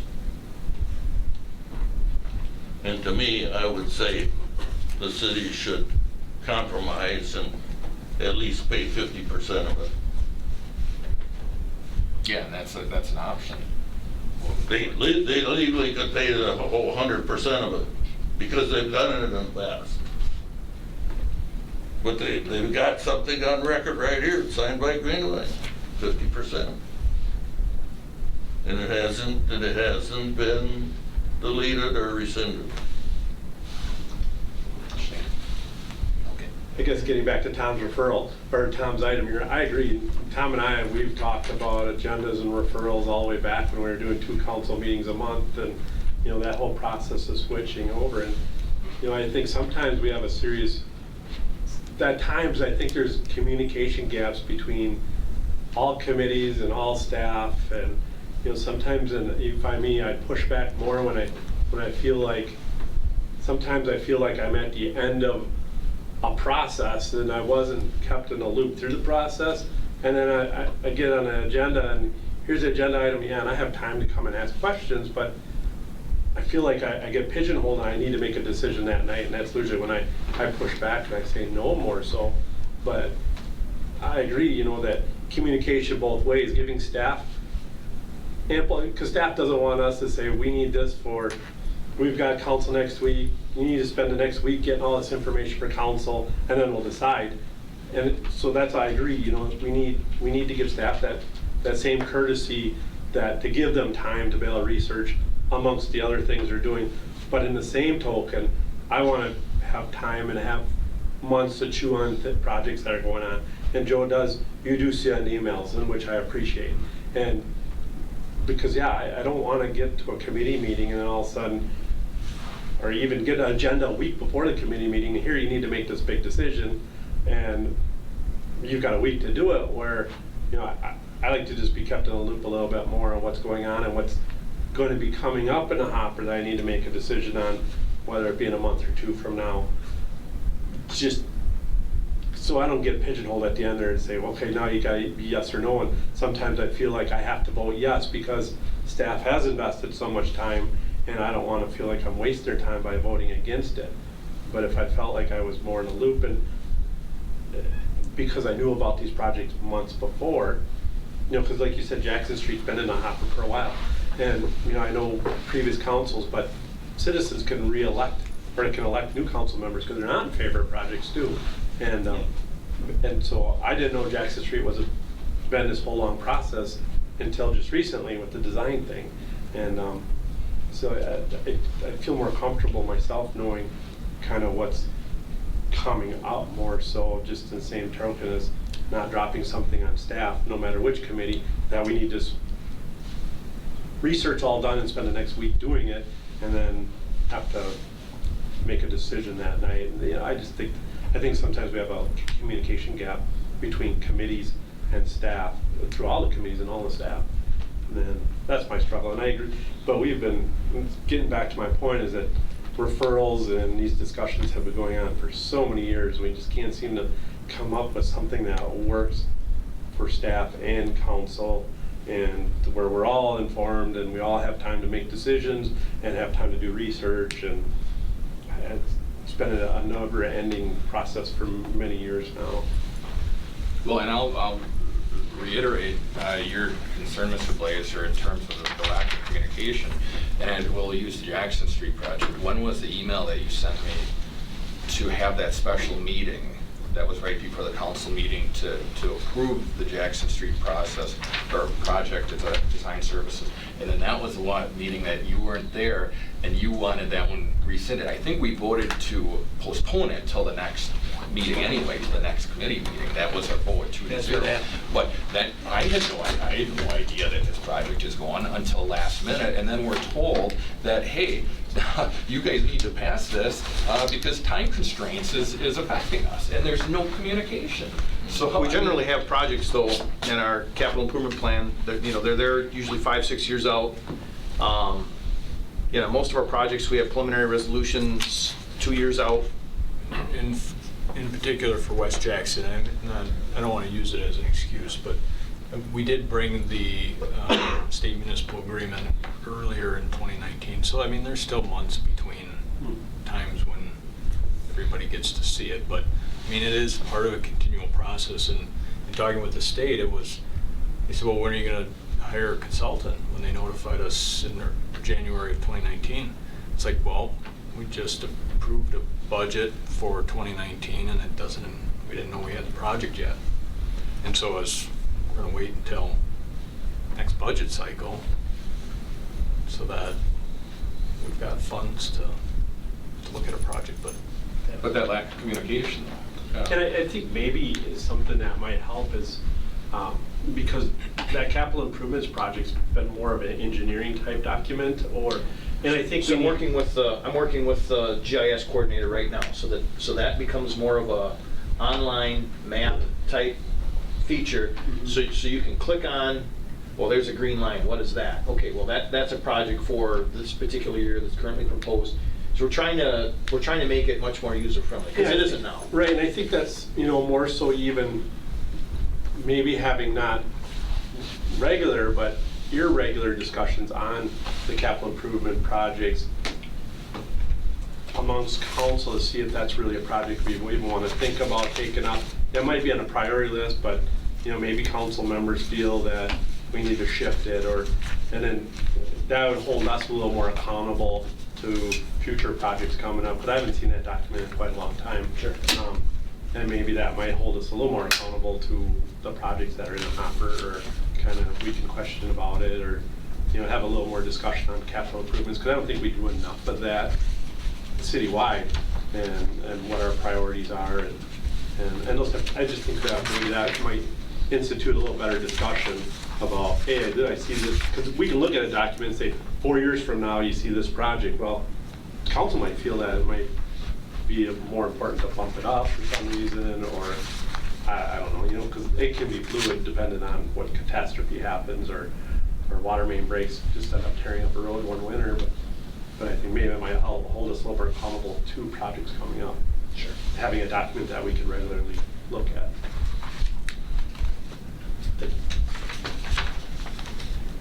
So long story short, I don't think that it's going to be an easy fix tonight for changing the whole referral process. I can't believe that there isn't a silver bullet that any other community uses, because all three cities, even counties, cities, villages, and towns all use an agenda for the meetings. So But we'll put that one at number 1 on the referral list of our 2020 referral list that we're gonna go through and establish that. But we'll go on from item 6 to item 7, review and consider referral by Alderperson Brzezinski for the reconsideration of yellow turn signals at various intersections in the city. I know you mentioned that you had gotten some calls from residents. Yeah, I got some calls on that. Some of the people are, well, they just don't know what to do when they see a flashing yellow light at an intersection. And they talked to the engineer here, and he said that I guess the state recommended that, and Quick Trip had to put part of the bill for changing that light to flashing yellow.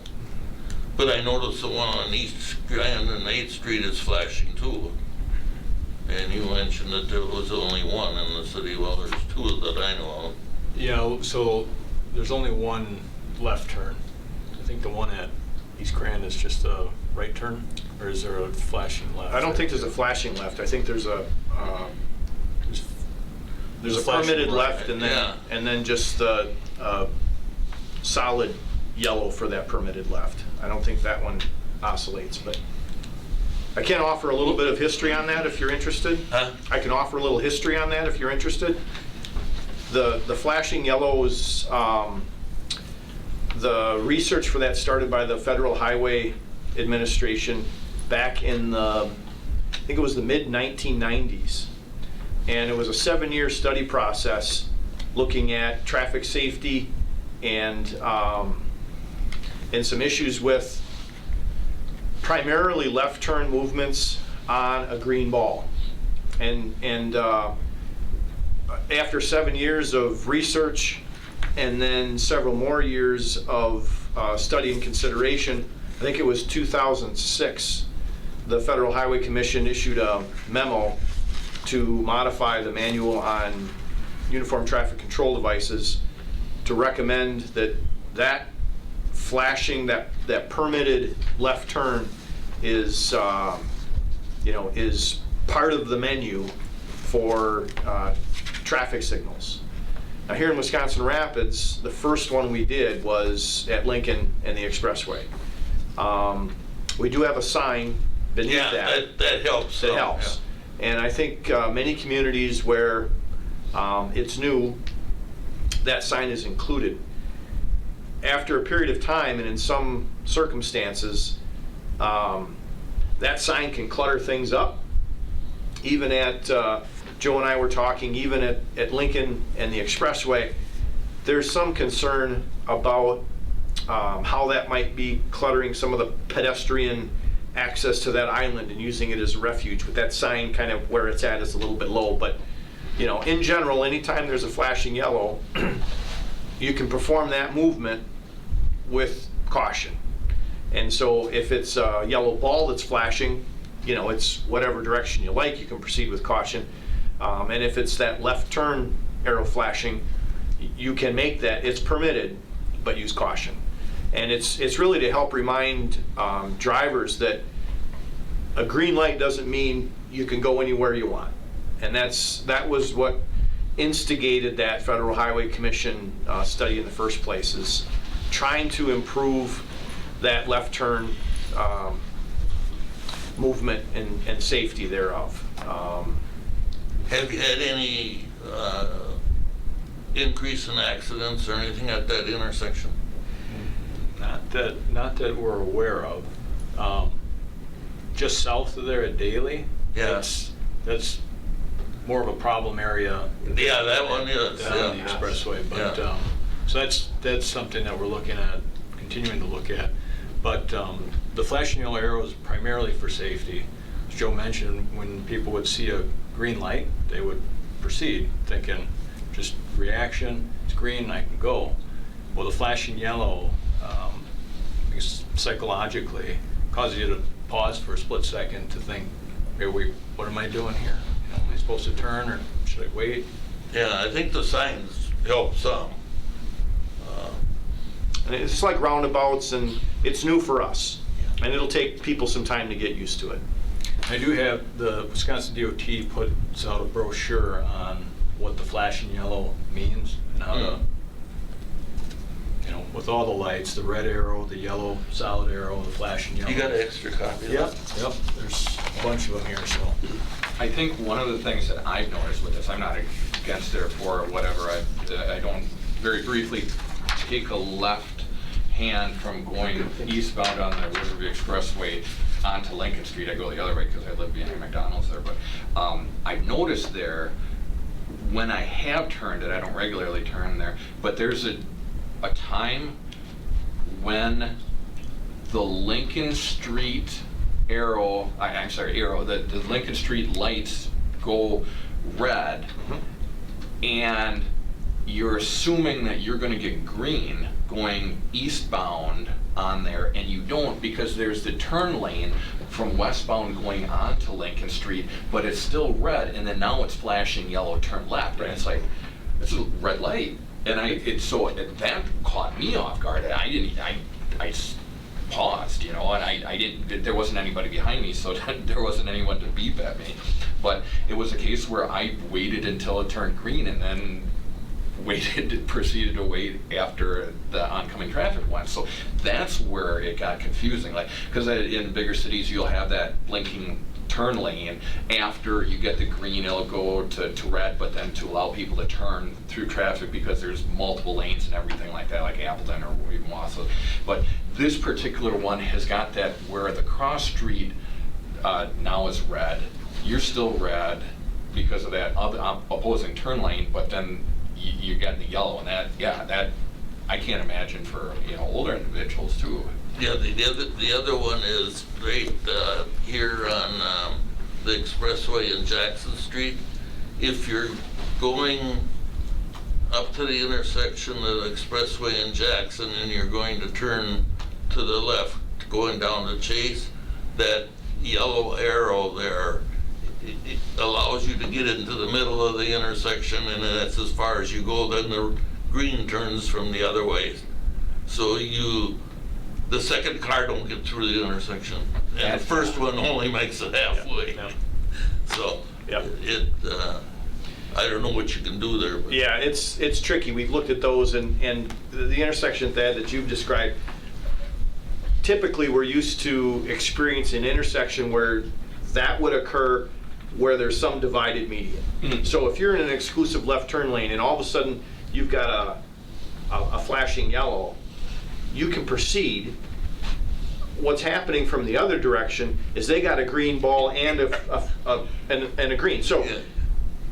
so it's good because it opens up time that otherwise it would have stayed red. You can't put a green up because oncoming traffic can come through, but there may not be oncoming traffic, and so it opens up parts of the of the phasing of that controller that lets traffic move. It is a bit confusing though, especially when it's not a multiple divided intersection. When you're just sitting there and all of a sudden, if I got a flashing yellow here and a red there, yeah, you can't go straight, but you can proceed with caution, understanding that oncoming traffic does have a green light. But the reason your through traffic is still red is because they also have that permitted green, right? So it is a little bit different. It takes some getting used to.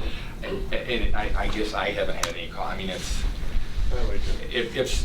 there hasn't been any accidents, you know, then I mean, this is the way it's going to be going, unfortunately. But yeah, I guess I'm not old enough to remember, but back in the oil embargoes during the 70s, that there was a lot of states that considered left turns on red lights, and how confusing that had to have been. But I guess are you satisfied with discussion with that particular? Yeah, I think the signs that are up there help. And I called the fellow that complained to me, and I told him that the sign was up there to check the sign before he.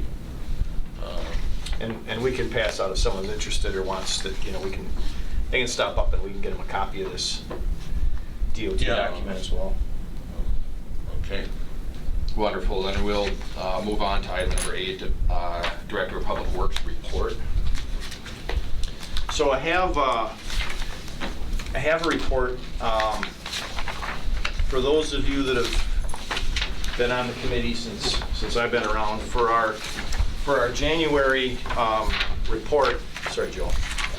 I do like to reflect back at the previous year and take a look at some of our accomplishments, recognize them, and look at a few things going into the future. So this will take a few minutes, but if it's okay, I'd like to go through it. Absolutely, go ahead.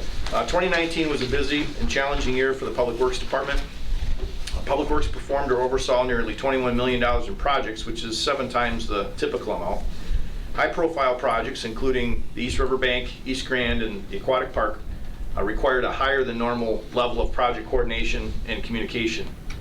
Additionally, the city introduced the new automated refuse collection program, dealt with a historic spring flooding event, and a major windstorm event. Required substantial collective effort of the street department staff and administration to roll out the refuse collection program. A late winter storm event set construction back, requiring staff to work long hours to keep projects on schedule.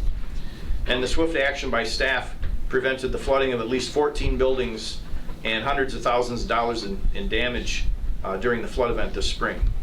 Staff's diligent efforts on windstorm cleanup this summer resulted in uninterrupted service of the wastewater lift stations and plant, the prompt reopening of streets and parks, and the prompt restoration of the city's public rights of way. The weather and extra work resulted in the postponement of some maintenance activities. While there was not staff time available to perform chip seal, crack filling, and some other street maintenance activities, we were able to turn lemons into lemonade by directing those maintenance material funds to much needed milling and resurfacing of 2nd Street and 3rd Streets downtown and some other areas within the city. Looking forward into 2020, there's some exciting projects and some organizational challenges. Public Works Department has experienced numerous retirements and the accompanying loss of wisdom and leadership from those employees. We've recently experienced the loss of a competent staff supervisor in the street department that points to the need to modify the organizational structure of the department. Effective leadership is essential to performance, and we have proposed some restructuring to help improve the management of staff and projects. We're finishing the evaluation of the city garage with a focus on being able to equally accommodate both male and female employees, extend the life of the city's fleet of equipment, and improve efficiencies. And we're striving to improve the workplace environment. Looking back on 2019, I commend all of the Public Works Department staff for their hard work and look forward to the upcoming centennial year. Some highlights for the year within some of the various divisions of Public Works at the airport. The apron expansion was completed.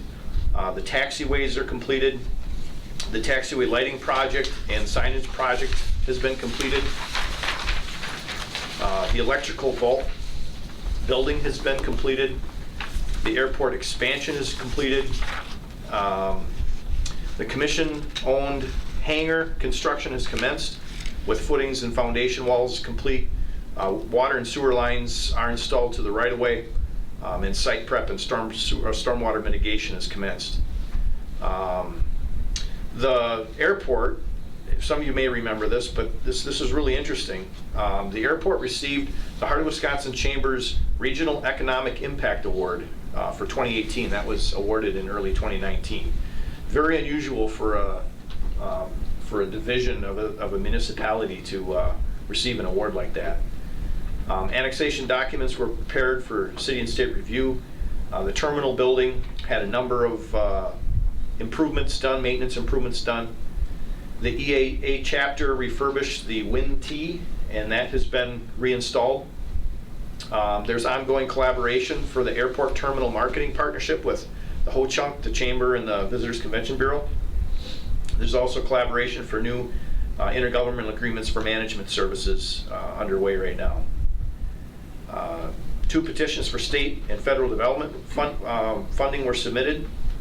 We had a 7% increase in fuel with a total of 73,800 total gallons of fuel sold. Nearly 800 transient aircrafts were served. Net revenue was up $57,000 over budget, but there were some expenses, $52,000 worth of expenses that reduced that, but it was still impressive that we had improved revenue over expenses there. Fuel system inspections and changes were completed, and a number of other fuel-related items. The airport hosted several tours, meetings, a Young Eagles event, and a drone operations seminar. And they worked with the Aviation Association to be the host city for the 2019 and 2020 Land Use and Operations Seminar. With our Buildings and Grounds Work Group, we completed the garden patio area at the Centralia Center, the completion of the petting zoo remodeling, fencing updates, and preliminary work on the Phase 2 zoo project, completion of the generator installs at the city and the fire departments, the stations, work on Phase 2 developments along the river, including tree removals, trimming, sprinkler systems, power updates, repowering the clock bell tower, and some prep work for construction. Work in Demuth Park, including some of the equipment and sign installation, tree trimming, topsoil seeding. Tree work that was not part of the storm damage included 73 trees treated for emerald ash borer, over 175 trimmed, 31 diseased or dead trees removed, and 30 new trees planted. There were 6 city auctions completed with with retired equipment, and that brought in about $80,000 of income for the city. The July 20th storm event, which we've talked about a number of times, we're still working on some of those items, but we're getting close. The exterior painting at Centralia included the pergola, columns, bollards on the east and south sides of the building and west side of the building. There was assistance with the remodel of the Park Place daycare area, demo including removals and reinstallation of items there. The aquatic center and rafters preparation included repairs to the sprinkling system, lighting system, temporary power, and some demo work. And then on the aquatic site, the interior salvage of the old winter warming house and the repurpose or resale of salvageable items there. Interior salvage of the old winter warming house.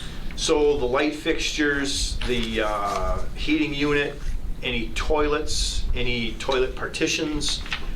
We tried to take anything that we could use within the city and either reuse it or store it for reuse, and anything that was usable that we didn't see that the city would be needing in the short term, we put that up for auction and sold it. In the engineering group, the 2019 construction season was very demanding for the city. Again, as I mentioned, the city had nearly $21 million under contract for construction activity. The largest projects that the engineering department were involved in included the East Grand Avenue project at $3 million, East Riverbank Phase 2 about $2 million, Second Avenue and DOT project just over $500,000, and the city's normal reconstruction activity at about $3 million.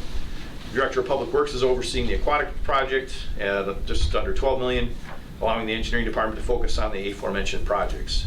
Extensive permitting for We Energy's upgrades and utilities, and that folks experienced a lot of that along 8th Street. We had a number of projects downtown also, put further increased demands on the engineering department. To complicate matters, we also had some staffing challenges to face. We wished a 28-year technician a happy retirement in the spring, and we were only able to secure 2 seasonal techs for 3 months rather than the normal 6-month period. Even with these extremes, the engineering department was able to maintain a satisfactory level of design work moving into 2020 and 2021. The 2020 reconstruction project design is getting close to wrapping up. Washington Street's 95% complete. Second Avenue South, about 75% street complete, and 10th Street South is about 60% complete. There's also work taking place on the 2021 projects. Jefferson Street is about 15% complete, 11th Street 20%, and 18th Avenue South at 5%. The engineering department is about 10 months behind where we want to be with design, but we're also 4 months ahead of where we were before we hired a consultant in 2017 to help with the design of the 2018 projects. The goal is to be a year ahead of schedule, and the department has made up significant amount of ground in the last 4 months, with progress expected over the next 4 months as well. Some reconstruction statistics. We had just about 4,300 feet of sanitary sewer pipe, 3,200 feet of storm sewer pipe, 79 catch basins, 4,500 feet of water main, 0.8 of a mile of roadway reconstruction, about 2.3 total miles of sidewalk, and 1,400 feet of sewer lining. Our survey group performed construction staking and on-site assistance, preliminary grade as-built, obtaining 9,107 survey points. They performed line and grade for driveways, for 22 driveways across the city that got permits. Marked a number of right-of-ways for brushing purposes resulting from the storm event, and scanned deeds on file in the city clerk's office. One of the things we kind of tend to forget about with the engineering department is the amount of permitting that the department does and prepares. There were 8 DNR permits for city projects for storm sewer and water main, 84 excavating permits that went out to contractors, 43 concrete permits that went out to contractors, 23 asphalt permits that went out to contractors, 5 right-of-way occupancy permits, 4 stormwater permits, 3 stormwater connection permits, 23 parking permits, 1 banner permit, and about 48 combined permits. Engineering department also does locates for storm sewer and sanitary sewer. There were right around 2,010 Diggers Hotline tickets that our department had to locate during the calendar year. And we do count on our LTE staff to do that. And when we don't have them, we've got to send full-time staff out to do those activities. So it stresses the department. Some concrete maintenance statistics. 9,400 lineal feet of curb and gutter replaced, and about 16 miles of concrete pavement joints sealed on the east side. Our street department, that work group, we had, there's a number of components to the street department group. Our sign shop replaced banners in the downtown area 12 times for different times of the year. We replaced 95 stop signs that no longer meet the MUTCD reflective requirements or size requirements. We replaced no parking signs in a number of areas throughout the city. Installed new signing on our construction projects.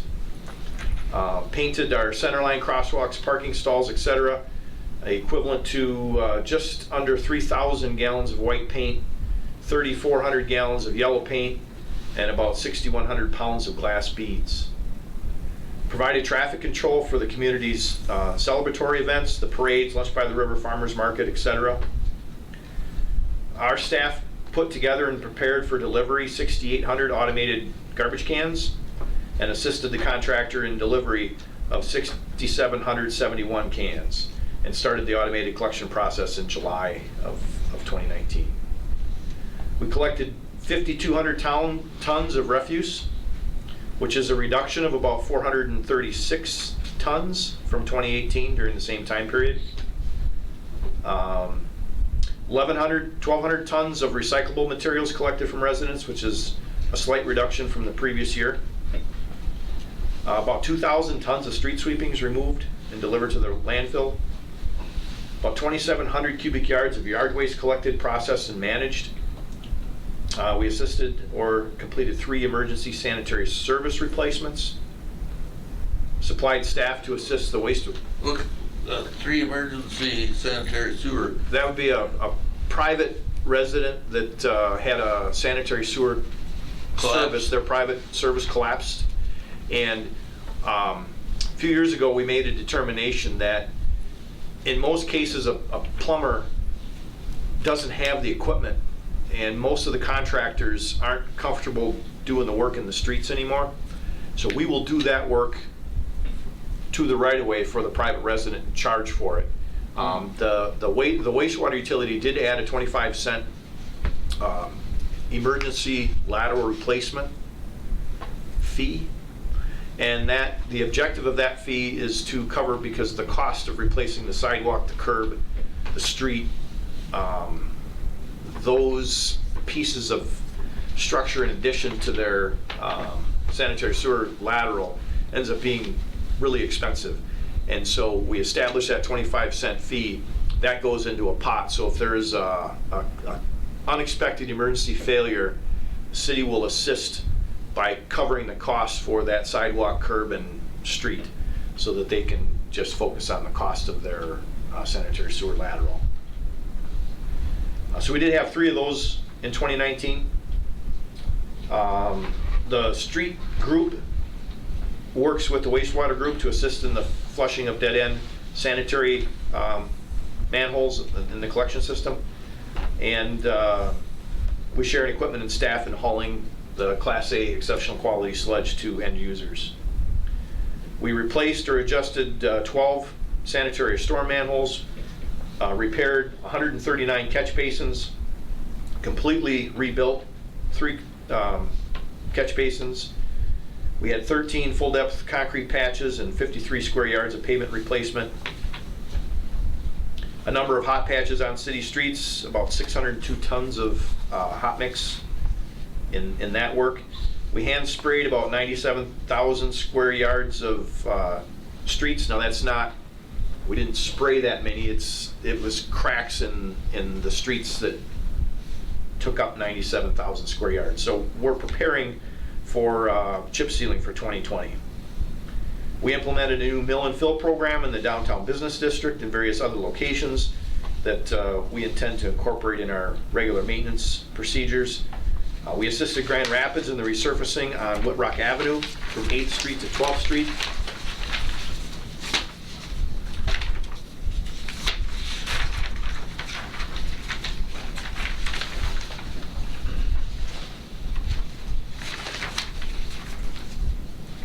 We removed and relayed about 600 square feet of brick pavers in the downtown business area where our sidewalk maintenance was completed. We installed concrete edging and fall protection mulch in the Demetz Park around those new exercise pieces of equipment that were donated. Well, those were donated? Those were all donated. Yeah, those are private funds that supported that. And then the city installed the fall protection around them. We had restoration around the sidewalk and curb and gutter maintenance projects in that area between the hospital and library. We did about 122,000 square feet of site restoration on sidewalk installation projects, including our 10th Street, 12th Street, Washington Street, High Street, and Chase Street projects. We built retaining walls on 12th Street and Pepper Avenue, 7th Street South and Oak Street, 2nd Street and East Grand Avenue. We installed storm sewer service into the Whitterfield Aquatics project and sanitary service also. We demo and hauled to the landfill the structure of the Whitterfield warming house. Built a temporary sandbag wall along 2nd Avenue South to hold back water from the flooding of homes. And then we cleaned up along the river thereafter, after that 3-day flooding event. We hauled 1,700 multi-axle truckloads of brush from the city right away from the storm. We hauled 188 multi-axle truckloads of brush and stumps from city property and 357 loads of wood chips from brush that ran through that chip. Do we have to pay Kafka for grinding the brush? We do not. They- He has a source for that, Okay. and so he grinds it at no cost to the city and then sells it to his client. So we're fortunate in that respect. We assisted Kafka in shredding approximately 4 times our normal amount of brush and wood debris from the storm damage. And if you haven't been out there in the spring, there's a lot of trees gone, but we shaped, restored, and seeded Robinson Park, where 121 trees were lost. If you get the chance to go out there and take a look at it, and you can tell there's voids there, but the staff did an exceptional job of restoring the site. It looks good. We had 130 feet of cedar fencing along the expressway that had to be repaired. We rebuilt the Robinson Park North Diamond concession stand after a tree from that storm fell on it.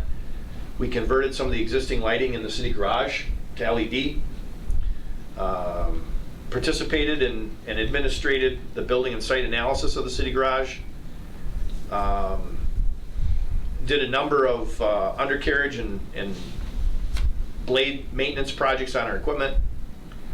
And purchased and installed a heavy-duty 2-post lift in the shop. So now we can safely lift vehicles up to our fire department's ambulances and safely work on them. And our maintenance staff also fabricated snowplow for the small loader using some spare parts and truck plow parts that we had in the shop. We did lose the end loader operator hit something with the end loader, one of the new end loaders. Damage it. We did have The some wing, Yes. Yep. I thought so. Yep. We've had a couple of wings with some issues. We have a person on staff that isn't normally in our mechanic shop. He's a truck driver, but in the wintertime, he's a phenomenal fabricator. He's going to retire soon, but the repairs that he has made to some of our equipment has saved us tens of thousands of dollars. His fabrication ability is I thought really he hit unbelievable. something because he went by my place and the inside of the wing was sticking up in the air. Yep. And the tip of the wing was just dragging on, Yep. just about dragging on around. Yep. We had a number of employees retire. Keith Brzezinski retired after 33 years of service. Kevin Anderson after 31 years of service. Dan Marzeski after 38 years of service. John Koschel, 31 years of service. Sean Ringer, 12 years of service. Jay Bemke, 36 years of service. And Jenny Tagan, 1.5 years of service. These folks have helped lead the department. And that's a lot of leadership and wisdom lost. And we're challenged by that. Wastewater plant had a phenomenal year this year. 1.4 billion gallons of wastewater treated, 4 million pounds of BOD treated, 1.5 million pounds of suspended solids treated, 48,000 pounds of phosphorus treated, 4.3 million cubic feet of biogas was produced from our digestion system, and 100% of that was used to fuel our biogas generator that either produces electricity or heat. Generating 1.4 million kilowatts of electricity, which cuts our electric bills in half. And we had 4,500 tons of Class A biosolids that were applied as commercial grade fertilizer. We used to have to pay to have that disposed of. At this point, we're getting rid of it at no cost, and the farmers and people interested in it are paying for the trucking.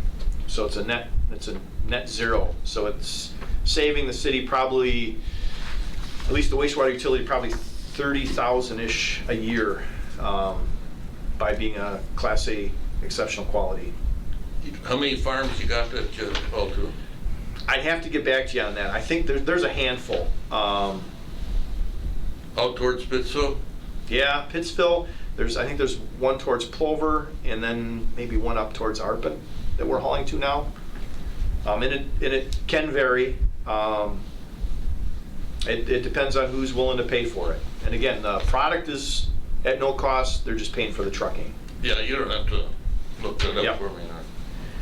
The collection system work group at the wastewater utility cleaned and maintained over 900 catch basins. They televised over 14 miles of sanitary and storm sewer lines, assisting the engineering department in design work, capital planning, condition assessment, and setting work priorities. Flushed 565 dead ends, jetted and hydro removed over 3 miles, and assisted the street department crews in various catch basin repairs, street construction, groundwater management, and maintenance work.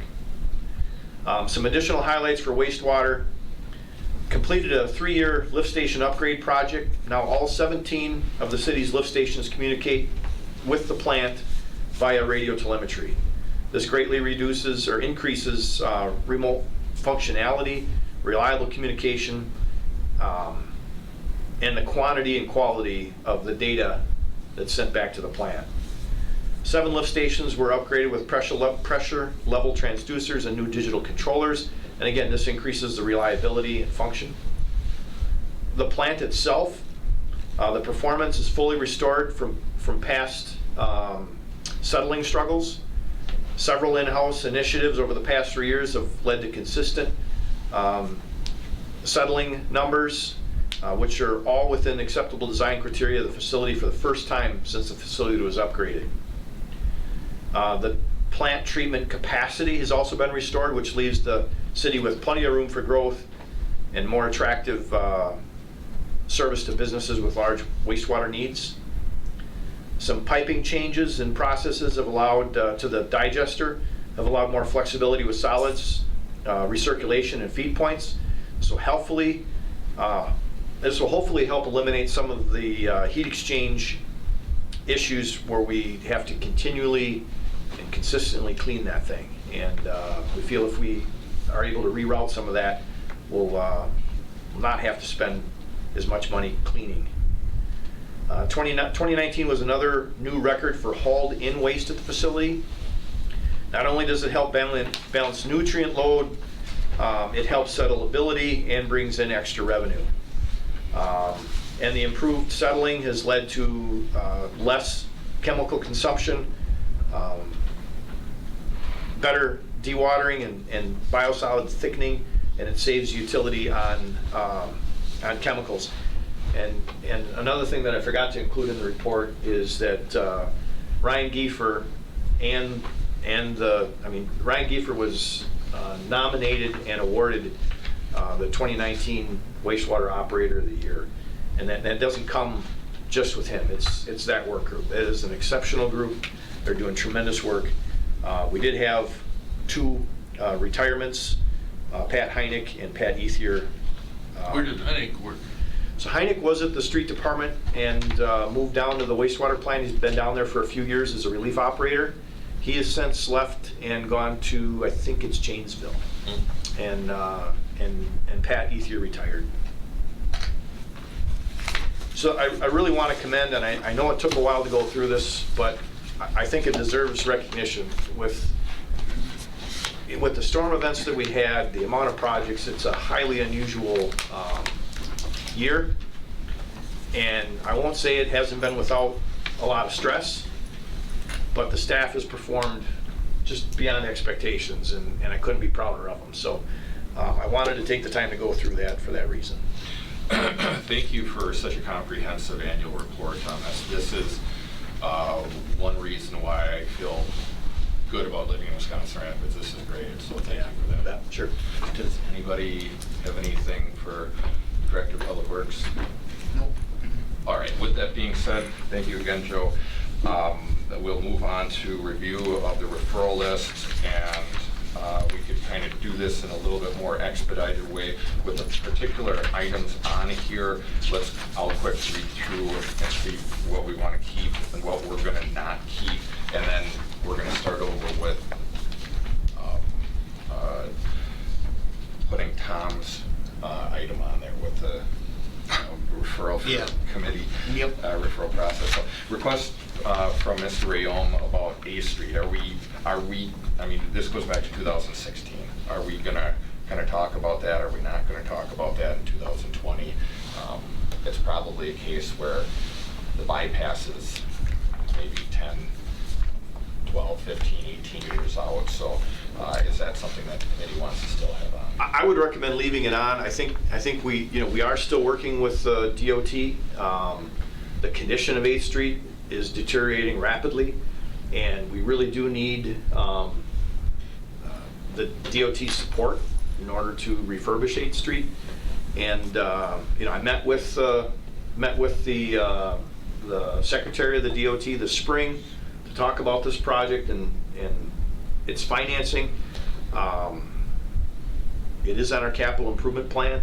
I think it would be good to leave it on there. It makes us aware that it's an issue that is still on a front burner, albeit maybe a few years away. But there's a lot of work to prep for it, and keep trying to put pressure on the DOT to partner with us on it. Good, then we'll keep it on there. Next one, that still hasn't crossed out, Oliver Hurst Keller referral, discuss neighborhood cleanup project.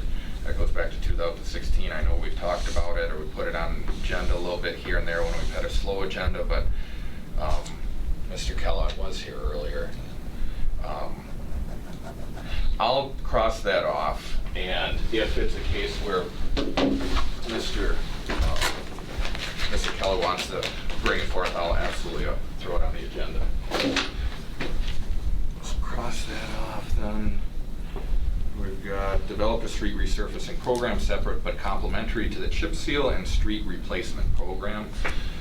Is that something that we still desire? Is that something that you've already done? So I'd like to leave it on the referral list. We're working on a general policy for determining when we're going to do a mill and overlay.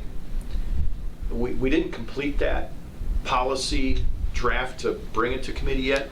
We did, again, we did do some of that this year, really because there was an opportunity, and we know we had maintenance dollars, but we didn't have staff time, so we used those maintenance dollars for those activities. We used the criteria that we're proposing in the policy, but we haven't got the policy in front of committee for review and consideration. So I'd like to leave that on there if we can. That's fine. Next page, request to review a multi-year capital improvements plan. Is that something that you still are working on? Okay. Well, You got any plans for Second Street from Meade to the old Elks?